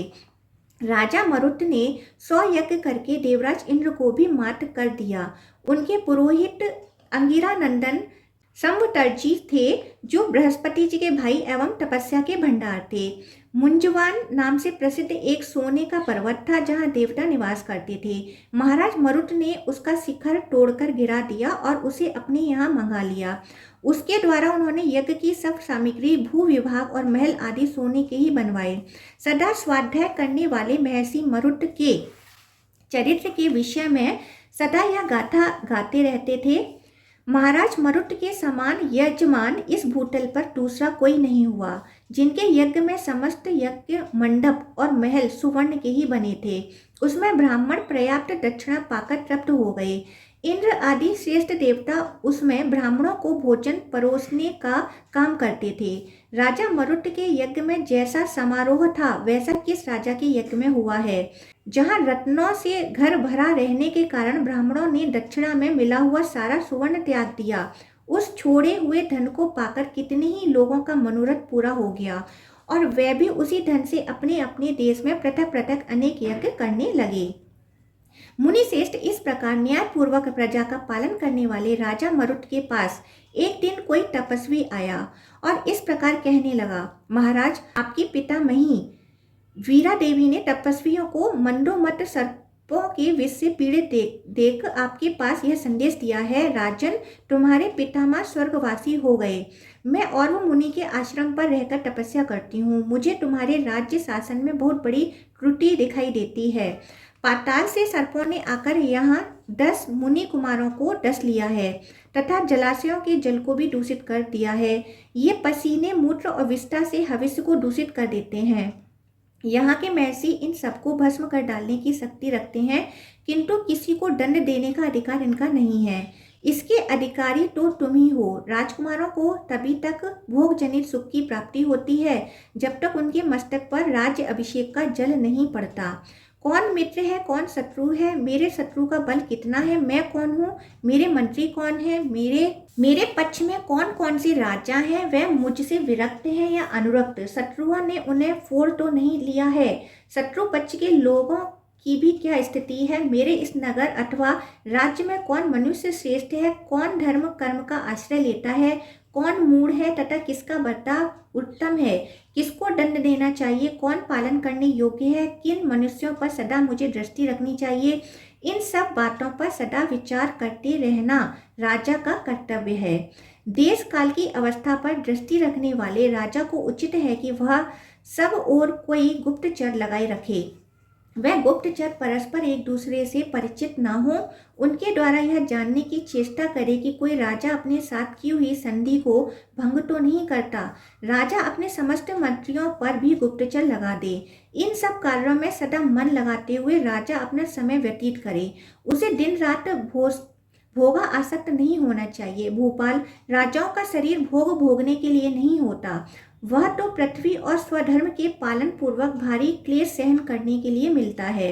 राजन, पृथ्वी और स्वधर्म का भली भांति पालन करते समय जो इस लोक में महान कष्ट होता है, वही स्वर्ग में अक्षय एवं महान सुख की प्राप्ति कराने वाला होता है। अतः नरेश्वर, तुम इस बात को समझो और भोगों का त्याग करके पृथ्वी का पालन करने के लिए कष्ट उठाना स्वीकार करो।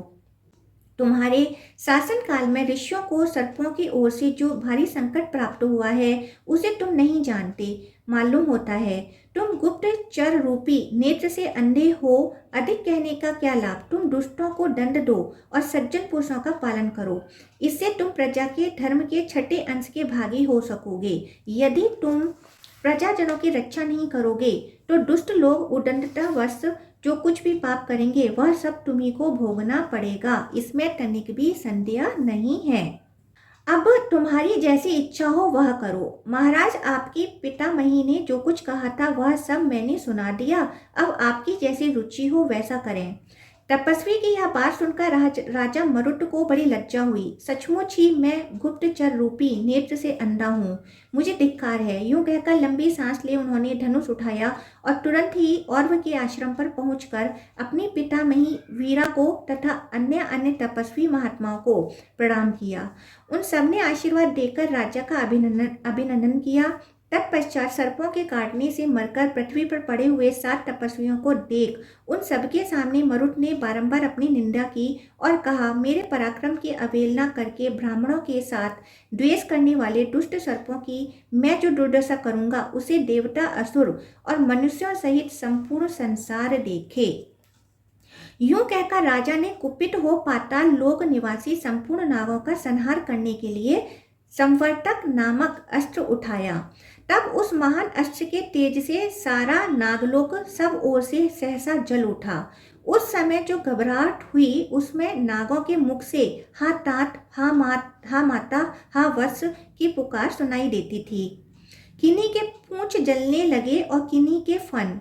कुछ सर्प अपने वस्त्र और आभूषण छोड़कर स्त्री पुत्रों को साथ ले पाताल त्याग कर मरुत की माता भामिनी की शरण में गए, जिसने पूर्व काल में उन्हें अभय दान दे रखा था।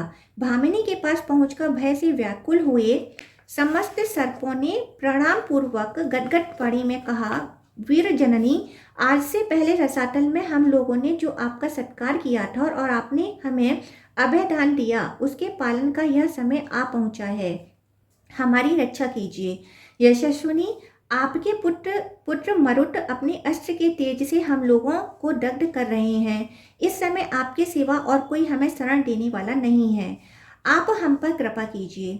सर्पों की यह बात सुनकर और पहले अपने दिए हुए वचन को याद करके साध्वी भामिनी ने तुरंत ही अपने पति से कहा, नाथ, मैं पहले ही आपको यह बात बता चुकी हूँ कि नागों ने पाताल में मेरा सत्कार करके मेरे पुत्र से प्राप्त होने वाले भय की चर्चा की थी और मैंने इनकी रक्षा का वचन दिया था। आज ये भयभीत होकर मेरी शरण में आए हैं। मरुत के अस्त्र से यह सब लोग दग्ध हो रहे हैं। जो मेरे शरणागत हैं वे आपके भी हैं, क्योंकि मेरा धर्माचरण आपसे पृथक नहीं है तथा मैं स्वयं भी आपकी शरण में हूँ। अतः आप अपने पुत्र मरुत को आदेश देकर रोकिए। मैं भी उससे अनुरोध करूंगी। मेरा विश्वास है वह अवश्य शांत हो जाएगा। अविच्छित बोले, देवी, निश्चय ही किसी भारी अपराध के कारण मरुत कुपित हुआ है, अतः मैं तुम्हारे पुत्र का क्रोध शांत करना कठिन मानता हूँ। नागों ने कहा, राजन, हम आपकी शरण में आए हैं, आप हम पर कृपा करें। पीड़ितों की रक्षा करने के लिए ही क्षत्रिय लोग शस्त्र धारण करते हैं।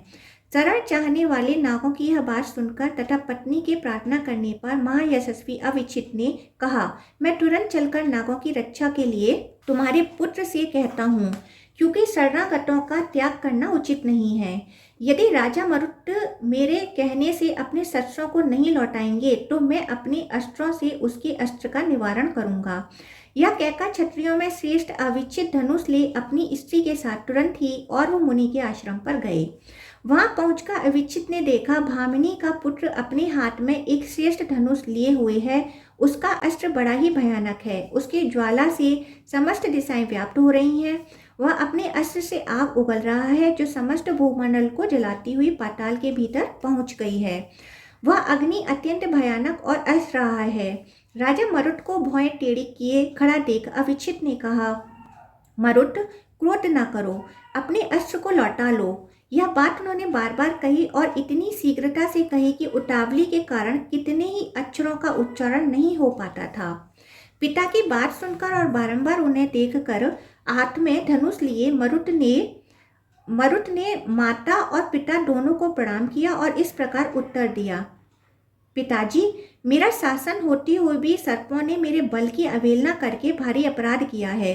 इन महर्षियों के आश्रम में घुसकर नागों ने 10 मुनि कुमारों को डस लिया है। इतना ही नहीं, इन दुराचारियों ने हविष्यों को भी दूषित किया है तथा यहाँ जितने जलाशय हैं उन सबको विष मिलाकर खराब कर दिया है। ये सभी सर्प ब्रह्मा हत्यारे हैं, अतः इनका वध करने से आप हमें न रोकें। अविच्छित बोले, राजन, ये सर्प मेरी शरण में आ गए हैं, अतः मेरे गौरव का ध्यान रखते हुए ही तुम इस अस्त्र को लौटा लो। क्रोध करने की आवश्यकता नहीं है। मरुत ने कहा, पिताजी, ये दुष्ट और अपराधी हैं, इन्हें क्षमा नहीं करूंगा। जो राजा दंडनीय पुरुषों को दंड देता और साधु पुरुषों का पालन करता है वह पुण्य लोक में जाता है तथा जो अपने कर्तव्य की उपेक्षा करता है वह नरकों में पड़ता है। अविच्छित बोले, राजन, ये सर्प भयभीत होकर मेरी शरण में आए हैं और मैं तुम्हें मना करता हूँ, फिर भी इन नागों की हिंसा करते हो तो मैं तुम्हारे अस्त्र का प्रतिकार करता हूँ। मैंने भी अस्त्र विद्या सीखी है। पृथ्वी पर केवल तुम ही अस्त्रवेता नहीं हो। भला मेरे आगे तुम्हारा पुरुषार्थ क्या है? यह कहकर क्रोध से लाल आंखें किए अविच्छित ने धनुष चढ़ाया और उस पर कालास्त्र का संधान किया।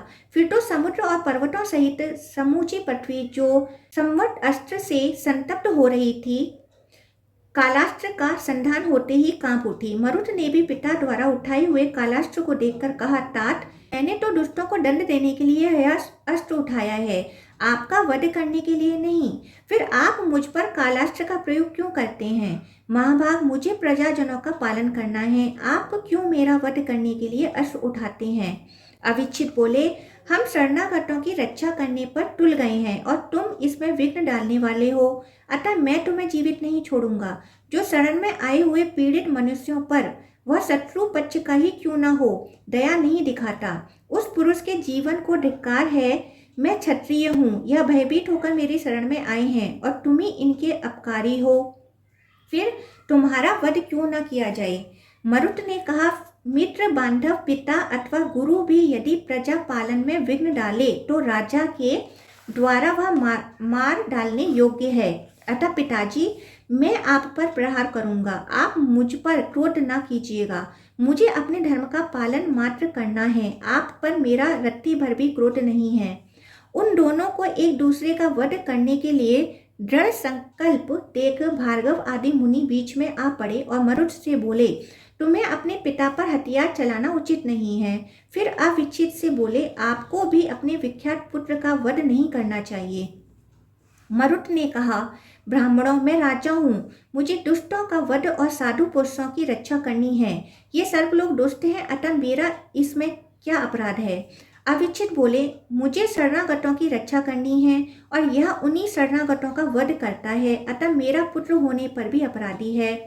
ऋषियों ने कहा, ये नाग कह रहे हैं कि दुष्ट सर्पों ने जिन ब्राह्मणों को काट खाया है उन्हें हम जीवित किए देते हैं, अतः युद्ध करने की आवश्यकता नहीं है। आप दोनों श्रेष्ठ राजा प्रसन्न हो। इसी समय वीरा ने आकर अपने पुत्र अविच्छित से कहा, वत्स, मेरे कहने से ही तुम्हारा पुत्र इन नागों का वध करने के लिए उद्यत हुआ है। यदि मरे हुए ब्राह्मण जीवित हो जाते हैं तो अपना कार्य सिद्ध हो जाएगा और तुम्हारे शरणागत सर्प जीवित छूट जाएंगे। तब नागों ने विष खींचकर दिव्य औषधियों के प्रयोग से उन ब्राह्मणों को जीवित कर दिया। तदंतर राजा मरुत ने पुनः अपने माता पिता के चरणों में प्रणाम किया। अविच्छित ने भी मरुत को प्रेम पूर्वक हृदय से लगा लिया और कहा, वत्स, तुम शत्रुओं का मान मर्दन करो, चिरकाल तक पृथ्वी का पालन करते रहो, पुत्र और पौत्रों के साथ आनंद भोगो तथा तुम्हारे कोई शत्रु ना हो। इसके बाद ब्राह्मणों और वीरा की आज्ञा ले अविच्छित, मरुत और भामिनी रथ पर आरूढ़ हो अपनी राजधानी को चले गए। धर्मात्मा में श्रेष्ठ महाभाग पतिव्रता वीरा भी भारी तपस्या करके पति के लोक में चली गईं। राजा मरुत ने भी काम, क्रोध आदि 6 शत्रुओं को जीतकर धर्मपूर्वक पृथ्वी का पालन किया। महाबली महाराज मरुत का ऐसा ही पराक्रम था। 7 द्वीपों में कहीं भी उनकी आज्ञा का उल्लंघन नहीं होता था। उनके समान दूसरा कोई राजा न हुआ है न होगा। वह सत्व तथा पराक्रम से युक्त और महान तेजस्वी थे। द्विज श्रेष्ठ महात्मा मरुत के उत्तम जन्म एवं चरित्र की यह कथा सुनने से मनुष्य सब पापों से मुक्त हो जाता है। राजा नरिष्यंत और दंभ का चरित्र। मार्कंडेय जी कहते हैं, मरुत के 18 पुत्रों में नरिष्यंत सबसे ज्येष्ठ और श्रेष्ठ थे। क्षत्रियों में श्रेष्ठ महाराज मरुत ने 85,000 वर्षों तक समूची पृथ्वी का राज्य किया। धर्मपूर्वक राज्य का पालन और उत्तमोत्तम यज्ञों का अनुष्ठान करके मरुत ने अपने ज्येष्ठ पुत्र नरिष्यंत को राजपद पर अभिषिक्त कर दिया और स्वयं वन में चले गए। वहां एकाग्रचित्त होकर उन्होंने बड़ी भारी तपस्या की और अपने सूर्य से पृथ्वी एवं आकाश को व्याप्त करके वह स्वर्गलोक में चले गए। तदंतर उनके बुद्धिमान पुत्र नरिष्यंत ने अपने पिता तथा अन्य पूर्वजों के चरित्र की आलोचना करके मन ही मन सोचा, वंश की मान मर्यादा का पालन, लज्जा की रक्षा, शत्रुओं पर क्रोध, सबको अपने अपने धर्म में लगाना और युद्ध से कभी पीठ न दिखाना, इन सब बातों का मेरे पूर्व पुरुषों ने तथा पिताजी ने जैसा पालन किया है वैसा दूसरा कौन कर सकता है। मेरे पूर्वजों ने कौन ऐसा शुभ कर्म नहीं किया है जिसको मैं करूं। मैं वह बड़े बड़े यज्ञ करने वाले, जितेंद्रिय, संग्राम से पीछे न हटने वाले, बड़े बड़े युद्धों में भाग लेने वाले तथा अनुपम पुरुषार्थी थे। मैं निष्काम कर्म का अनुष्ठान करूंगा। मेरे पहले के राजाओं ने स्वयं ही निरंतर यज्ञों का अनुष्ठान किया है, दूसरों से नहीं कराया है। मैं ऐसा करूंगा जिससे दूसरे भी यज्ञ करें। यूं विचारकर महाराज नरेशियंत ने धन दान से सुशोभित एक ऐसा यज्ञ किया जिसके समान यज्ञ दूसरे किसी ने नहीं किया था। उन्होंने ब्राह्मणों के जीवन निर्वाह के लिए बहुत बड़ी संपत्ति देकर उसकी अपेक्षा 100 गुना अन्न दान किया। इस भूमि पर रहने वाले प्रत्येक ब्राह्मण को धन और अन्न देने के अतिरिक्त गौ, वस्त्र, आभूषण तथा धान्य भंडार आदि भी दिए। इसके बाद जब राजा ने दूसरा यज्ञ आरंभ करना चाहा, तब इसके लिए उन्हें कहीं ब्राह्मण ही नहीं मिले। वह जिस जिस ब्राह्मण का वर्ण करते वही उत्तर देता, हम तो स्वयं ही यज्ञ कर रहे हैं, आप दूसरे किसी ब्राह्मण का वर्ण कीजिए। आपने पहले ही यज्ञ में हमें इतना धन दे दिया है जो अनेक यज्ञ करने पर भी समाप्त नहीं होगा। अब हमें और धन की आवश्यकता नहीं। जब एक भी ऋत्विज ब्राह्मण नहीं मिला, तब महाराज ने बहिर्वेदी दान देने का आयोजन किया। तथापि धन से घर भरा रहने के कारण ब्राह्मणों ने वह दान नहीं ग्रहण किया। उस समय राजा ने यह द्वार प्रकट किया, ओह, इस पृथ्वी पर कहीं एक भी निर्धन ब्राह्मण नहीं है। यह कितनी सुंदर बात है। तदंतर उन्होंने भक्ति पूर्वक बारंबार प्रणाम करके कुछ ब्राह्मणों को ऋत्विज बनाया और बहुत बड़ा यज्ञ आरंभ किया। उस समय बड़े आश्चर्य की बात यह हुई कि भूमंडल के सभी ब्राह्मण यज्ञ करने लगे, इसलिए राजा के यज्ञ मंडप में कोई सदस्य न बन सका। कुछ ब्राह्मण यजमान थे और कुछ यज्ञ कराने वाले पुरोहित बन गए। राजा नरेशियंत ने जिस समय यज्ञ आरंभ किया, उस समय पृथ्वी के समस्त ब्राह्मण उन्हीं के दिए हुए धन से यज्ञ करने लगे। पूर्व दिशा में 18 करोड़, पश्चिम में 7 करोड़, दक्षिण में 14 करोड़ और उत्तर में 15 करोड़ यज्ञ एक ही समय आरंभ हुए। इस प्रकार मरुत नंदन राजा नरेशियंत बड़े धर्मात्मा हुए। वे अपने बल और पुरुषार्थ के लिए सर्वत्र प्रसिद्ध थे। नरेशियंत के दम नामक पुत्र हुआ जो दुष्ट शत्रुओं का दमन करने वाला था। उसमें इंद्र के समान बल और मुनियों के समान दया एवं शील था। भब्रू की कन्या इंद्रसेना नरेशियंत की पत्नी थी। उसी के गर्भ से दम का जन्म हुआ था। उस महायशस्वी पुत्र ने 9 वर्ष तक माता के गर्भ में रहकर उसके द्वारा दम का पालन कराया तथा स्वयं भी दमनशील था, इसलिए त्रिकालवेता पुरोहित ने उसका नाम दम रखा। राजकुमार दम ने दैत्यराज वृषपर्वा से संपूर्ण धनुर्वेद की शिक्षा पाई। तपोवन निवासी दैत्यराज दुदंबी से संपूर्ण अस्त्र प्राप्त किए। महर्षि शक्ति से वेदों तथा समस्त वेदांगों का अध्ययन किया और राजश्री आस्तिसेन से योग विद्या प्राप्त की। वह सुंदर रूपवान महात्मा अस्त्र विद्या के ज्ञाता और महान बलवान थे। अतः राजकुमारी सुमना ने पिता द्वारा आयोजित स्वयंवर में उन्हें अपना पति चुन लिया। वह दशार्ण देश के बलवान राजा चारुवर्मा की पुत्री थी। उसकी प्राप्ति के लिए वहां जितने राजा आए थे सब देखते ही रह गए और उसने दम का वरण कर लिया। मद्र राजकुमार महानंद, जो बड़ा बलवान और पराक्रमी था, सुमना के प्रति अनुरक्त हो गया था। इसी प्रकार विदर्भ देश के राजा शकरंदन का राजकुमार वपुष्मान तथा उदार बुद्धि महाधनु भी सुमना की ओर आकृष्ट थे। उन सबने देखा सुमना ने दुष्ट शत्रुओं का दमन करने वाले दम का वरण कर लिया। तब काम से मोहित होकर आपस में सलाह की, हम लोग इस सुंदरी कन्या को बलपूर्वक पकड़कर घर ले चलें। वहां यह स्वयंवर की विधि से हमसे जिसको वरण करेगी उसी की पत्नी होगी। ऐसा निश्चय करके उन तीनों राजकुमारों ने दम के पास खड़ी हुई उस सुंदरी कन्या को पकड़ लिया। उस समय जो राजा दम के पक्ष में थे उन्होंने बड़ा कोलाहल मचाया। कुछ लोग कुपित होकर रह गए और कुछ लोग मध्यस्थ बन गए। इस घटना से दम के चित्त में तनिक भी घबराहट नहीं हुई। उन्होंने चारों ओर खड़े हुए राजाओं को देखकर कहा, भूपालगण, स्वयंवर की धार्मिक कार्यों में गणना है, किंतु वह वास्तव में अधर्म है। यह धर्म, इस कन्या को इन लोगों ने जो बलपूर्वक पकड़ लिया है, यह उचित है या अनुचित? यदि स्वयंवर अधर्म है तब तो मुझे इससे कोई मतलब नहीं है। यह भले ही दूसरे की पत्नी हो जाए, किंतु यदि यह धर्म है तब तो यह मेरी पत्नी हो चुकी। उस दशा में इन प्राणों को धारण करके क्या होगा जो शत्रु की उपेक्षा करके बचाए जाते हैं।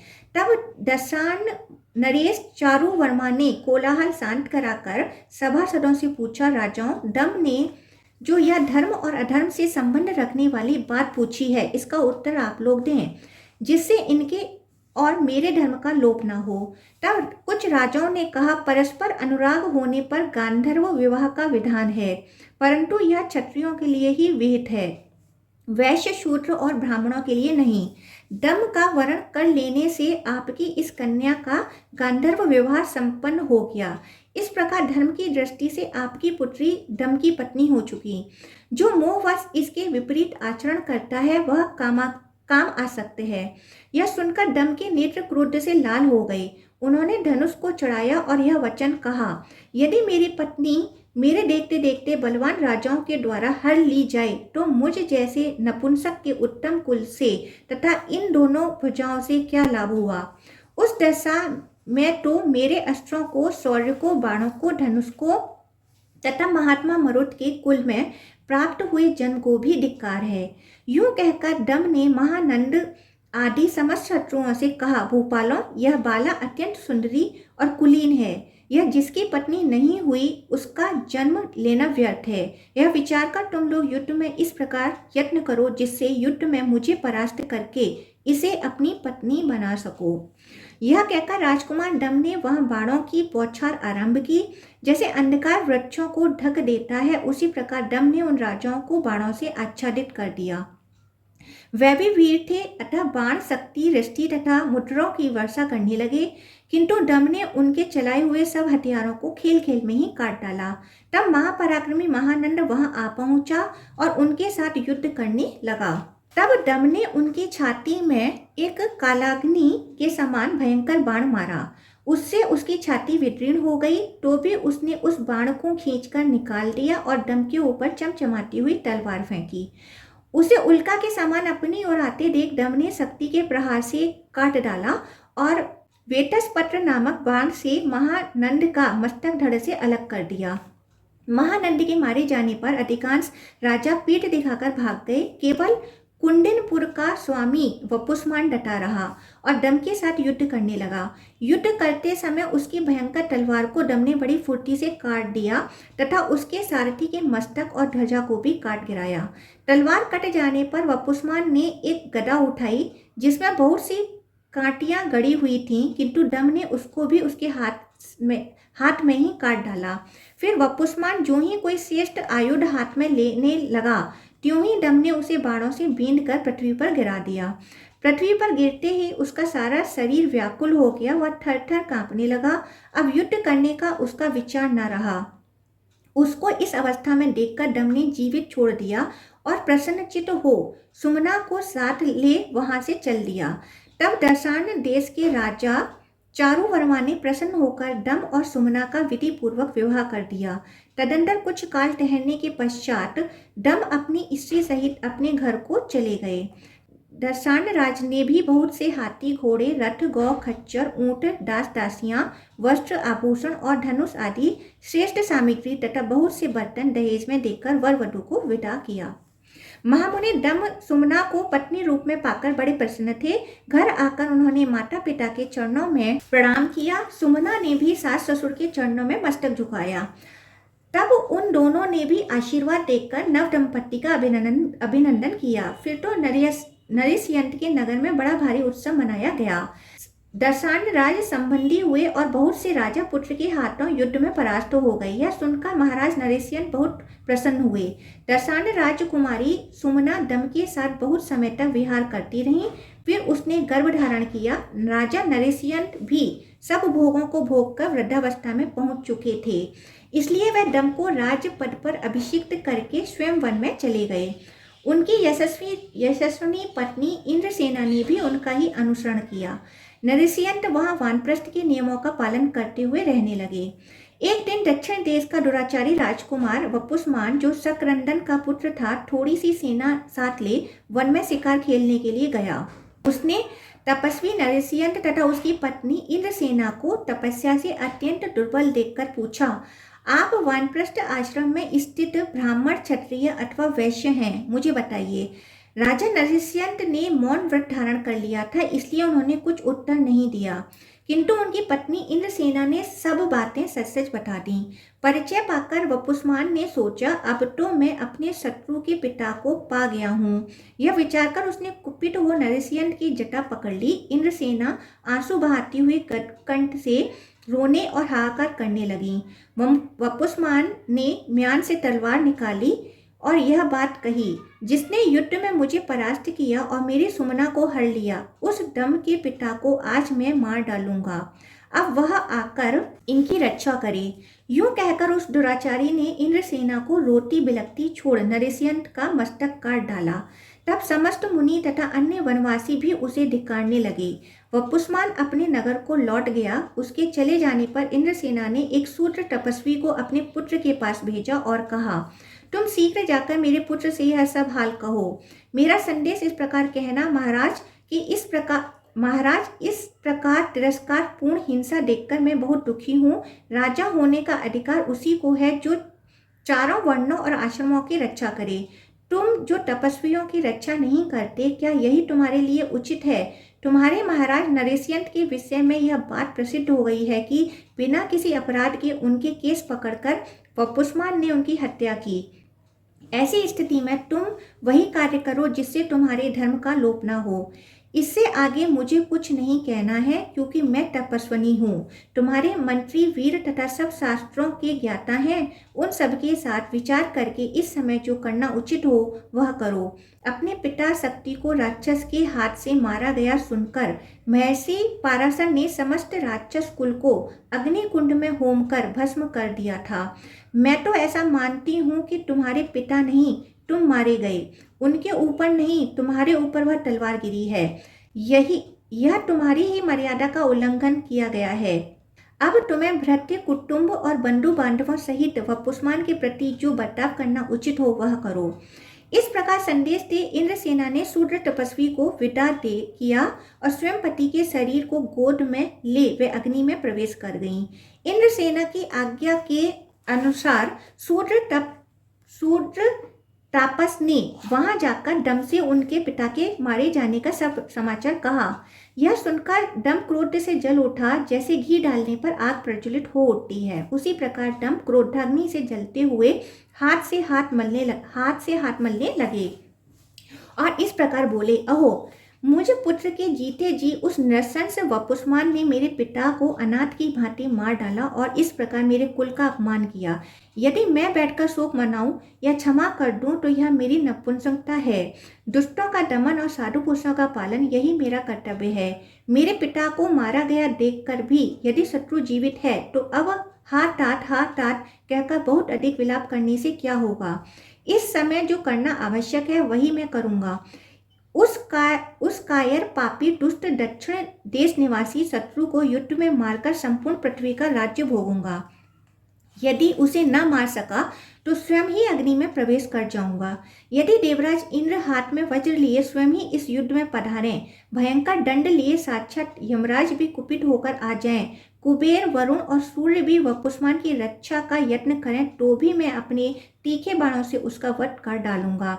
जो नियतात्मा निर्दोष वनवासी अपने आप गिरे हुए फल का आहार करने वाले तथा सब प्राणियों के मित्र थे, ऐसे मेरे पिता की जिसने मुझ जैसे शक्तिशाली पुत्र के रहते हुए हिंसा की है, उसके मांस और रक्त से आज ग्रत तृप्त हूँ। इस प्रकार प्रतिज्ञा करके नरसिंह कुमार दम ने मंत्रियों तथा पुरोहित को बुलाकर कहा, शूद्र तपस्वी ने जो समाचार कहा है उसे आप लोगों ने सुन लिया होगा। पिताजी तो स्वर्ग धाम में जा पहुँचे। अब मेरे लिए जो उचित हो सो बताओ। आज मैं वही करूँगा जिसके लिए मेरी माता ने आज्ञा दी है। हाथी, घोड़े, रथ और पैदल से युक्त चतुरंगी सेना तैयार करो। पिता के वैर का बदला लिए बिना, पिता के हत्यारे का प्राण लिए बिना तथा माताजी की आज्ञा का पालन किए बिना मुझे जीवित रहने का उत्साह नहीं है। राजा की यह बात सुनकर खिन्न चित्त हुए मंत्रियों ने सेवकों और वाहनों सहित सेना को कूच के लिए तैयार किया और त्रिकाल वेता पुरोहित से आशीर्वाद ले सब लोग तलवार, शक्ति और रिष्टि आदि आयुध लिए नगर से बाहर निकले। महाराज डम नागराज की भांति फुफकारते हुए वपुस्मान की ओर चले। उन्होंने वपुस्मान के सीमा रक्षकों तथा सामंतों का वध करते हुए बड़े वेग से दक्षिण दिशा में चढ़ाई की। शकरंदन कुमार वपुस्मान को यह पता लग गया कि दम दल बल सहित आ रहा है। इससे उसके मन में तनिक भी भय या कंप नहीं हुआ। उसने भी अपनी सेना को युद्ध के लिए तैयार होने का आदेश दिया और नगर से बाहर निकलकर डम के पास दूत भेजा। दूत ने वहां जाकर कहा, क्षत्रियाधम, तू शीघ्रता पूर्वक मेरे समीप आ। नरसिंह अपनी स्त्री के साथ तेरी प्रतीक्षा करते हैं। मेरी भुजाओं से छूटे हुए बाण जो शान पर चढ़ाकर तीक्ष्ण किए गए हैं, तेरे शरीर में घुसकर युद्ध में तेरा रक्तपान करेंगे। दूत की कही हुई सारी बातें सुनकर दम ने अपनी पूर्वोक्त प्रतिज्ञा का पुनः स्मरण किया और सर्प की भांति फुफकारते हुए वेग से पैर बढ़ाया। कुंडिनपुर के पास पहुंचकर दम ने वपुस्मान को युद्ध के लिए ललकारा। फिर तो दोनों में भयंकर संग्राम छिड़ गया। रथी रथ सवार के साथ, हाथी सवार के साथ और घुड़सवार के साथ भिड़ गए। इस प्रकार समस्त देवताओं, सिद्धों और गंधर्व आदि के देखते देखते दोनों दलों में घमासान युद्ध हुआ। जब दम क्रोध पूर्वक युद्ध करने लगे उस समय पृथ्वी कांप उठी। कोई हाथी सवार, रथी या घुड़सवार ऐसा नहीं मिला जो उनका बाण सह सके। तदंतर वपुस्मान का सेनापति दम के साथ युद्ध करने लगा। दम ने अपने बाण से उसकी छाती में गहरी चोट पहुंचाई, जिससे वह गिरकर प्राणों से हाथ धो बैठा। सेना अध्यक्ष के गिरते ही राजा सहित सारी सेना में भगदड़ पड़ गई। तब दम ने कहा, ओ दुष्ट, तू मेरे तपस्वी पिता का, जिनके हाथ में कोई शस्त्र नहीं था, अकारण वध करके कहाँ भागा जाता है? यदि क्षत्रिय है तो लौट आ। तब वपुस्मान अपने छोटे भाई के साथ लौट आया। साथ में उसके पुत्र, संबंधी तथा बंधु बांधव भी थे। वह रथ पर आरूढ़ हो दम के साथ युद्ध करने लगा। दम अपने पिता के वध से कुपित हो रहे थे। उन्होंने वपुस्मान के चलाए हुए समस्त बाणों को काट डाला और उसके अंग प्रत्यंग को भींड डाला। फिर एक एक बाण मारकर उसके 7 पुत्रों, भाइयों, संबंधियों तथा मित्रों को यमराज के घर भेज दिया। पुत्रों और भाइयों के मारे जाने पर वपुस्मान को बड़ा क्रोध हुआ और वह सर्पों के समान विषैले बाणों से दम के साथ युद्ध करने लगा। दम ने उसके बाणों को काट डाला और उसने भी दम के बाण टुकड़े टुकड़े कर डाले। दोनों ही अत्यंत क्रोध में भरकर एक दूसरे को मार डालने की इच्छा से लड़ रहे थे। परस्पर के बाणों की चोट से दोनों के धनुष कट गए। फिर दोनों तलवार हाथ में लेकर पैंतरे बदलने लगे। दम ने क्षण भर अपने मरे हुए पिता का ध्यान किया, फिर दौड़कर वपुस्मान की चोटी पकड़ ली। तत्पश्चात उसे धरती पर पटक कर एक पैर से उसका गला दबा दिया और अपनी भुजा उठाकर कहा, समस्त देवता, मनुष्य, सिद्ध और नाग देखें, मैं इस नीच क्षत्रिय वपुस्मान की छाती चीरे डालता हूँ। यूं कहकर दम ने अपनी तलवार से उसकी छाती चीर डाली। इस प्रकार अपने पिता के वैर का बदला लेकर वह पुनः अपने नगर को लौट आए। सूर्यवंश के राजा ऐसे ही पराक्रमी हुए। इनके अतिरिक्त भी बहुत से सूरवीर, विद्वान, यज्ञकर्ता और धर्मज्ञ राजा हो गए हैं। वह सभी वेदांत के पारंगत पंडित थे। मैं उनकी संख्या बतलाने में असमर्थ हूँ। इन सब राजाओं का चरित्र श्रवण करके मनुष्य पाप से मुक्त हो जाता है। श्री मार्कंडेय पुराण का उपसंहार और महात्मा। पक्षी कहते हैं, जैमिनी जी, महातपस्वी मार्कंडेय मुनि ने यह सब कथा सुनाकर कौशिकी जी को विदा कर दिया। इसके बाद मध्याह्न काल की क्रिया संपन्न की। महामुने, हमने भी उनसे जो कुछ सुना था वह सब आपको कह सुनाया। यह अनादि सिद्ध पुराण ब्रह्मा जी ने पहले मार्कंडेय मुनि को सुनाया था, वही हमने आपसे कहा है। यह पुण्यमय, पवित्र, आयुर्वर्धक तथा संपूर्ण कामनाओं को सिद्ध करने वाला है। जो इसका पाठ और श्रवण करते हैं वे सब पापों से मुक्त हो जाते हैं। आपने प्रारंभ में जो कई प्रश्न किए थे उसके उत्तर में हमने पिता पुत्र संवाद, ब्रह्मा जी के द्वारा रची हुई सृष्टि, मनुओं की उत्पत्ति तथा राजाओं के चरित्र सुनाए हैं। यह सब बातें तो हम बता चुके। अब आप और क्या सुनना चाहते हैं? जो मनुष्य इन सब प्रसंगों का श्रवण तथा जन समुदाय में पाठ करता है वह सब पापों से मुक्त होकर ब्रह्मा में लीन हो जाता है। पितामह ब्रह्मा जी ने जो 18 पुराण कहे हैं उनमें इस विख्यात मार्कंडेय पुराण को 7वां पुराण समझना चाहिए। पहला ब्रह्मा पुराण, दूसरा पद्म पुराण, तीसरा विष्णु पुराण, चौथा शिव पुराण, पांचवा श्रीमद् भागवत पुराण, छठा नारदीय पुराण, सातवां मार्कंडेय पुराण, आठवां अग्नि पुराण, नवा भविष्य पुराण, 10वां ब्रह्मा वैवर्त पुराण, 11वां नरसिंह पुराण, 12वां वाराह पुराण, 13वां स्कंद पुराण, 14वां वामन पुराण, 15वां कूर्म पुराण, 16वां मत्स्य पुराण, 17वां गरुड़ पुराण और 18वां ब्रह्मांड पुराण माना गया है। जो प्रतिदिन 18 पुराणों का नाम लेता तथा प्रतिदिन तीनों समय उनका जप करता है उसे अश्वमेध यज्ञ का फल मिलता है। मार्कंडेय पुराण 4 प्रश्नों से युक्त है। इसके श्रवण से 100 करोड़ कल्पों के किए हुए पाप नष्ट हो जाते हैं।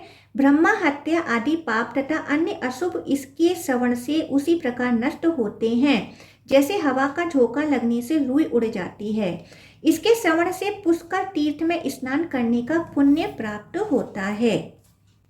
वंध्या अथवा मृतवत्सा स्त्री यदि यथावत इस पुराण का श्रवण करे तो वह समस्त शुभ लक्षणों से संपन्न पुत्र प्राप्त करती है। इसका श्रवण करने से मनुष्य आयु, आरोग्य, ऐश्वर्य, धन धान्य, पुत्र तथा अक्षय वंश प्राप्त करता है। ब्राह्मण इस पुराण को पूरा सुन लेने के बाद जो आवश्यक कर्तव्य है वह सुनो। विधि पूर्वक अग्नि की स्थापना करके विद्वान पुरुष होम करें।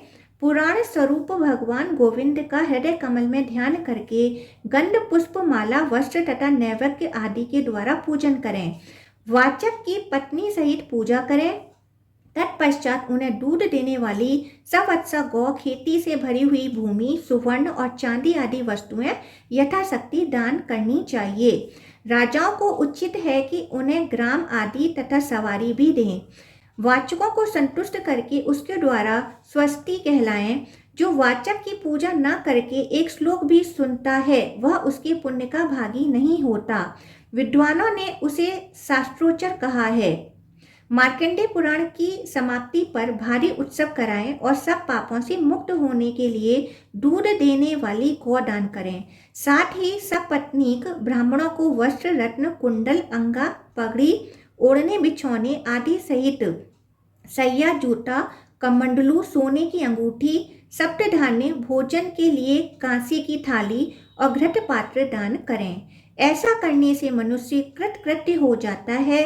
जो उत्तम विधि के साथ इसका श्रवण करता है वह 1000 अश्वमेध और 100 राजसूय यज्ञों का फल पाता है। उसे न यमराज से भय होता है न नरकों से। वह मनुष्य सब पापों से मुक्त होकर कृतार्थ हो जाता है। इस पृथ्वी पर उसकी वंश परंपरा सदा कायम रहती है तथा वह इंद्रलोक एवं सनातन ब्रह्मलोक में जाता है।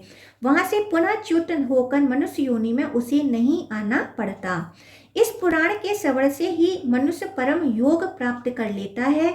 नास्तिक, वेद निंदक, शूद्र, गुरुद्रोही, व्रत भंग करने वाले, माता पिता के त्यागी, सुवर्ण चोर, मर्यादा भंग करने वाले तथा जाति को कलंकित करने वाले पुरुषों को प्राण कंठ में आ जाए तो भी इस पुराण का उपदेश नहीं देना चाहिए। यदि लोभ, मोह अथवा विशेषता भय के कारण कोई उक्त मनुष्यों को यह पुराण सुनाता अथवा पढ़ाता है तो वह निश्चय ही नरक में पड़ता है। जैमिनी बोले, पक्षियों, महाभारत में मेरे जिस संदेह का निवारण नहीं हो सका उसका निवारण आप लोगों ने मित्र भाव से किया है। ऐसा दूसरा कौन करेगा।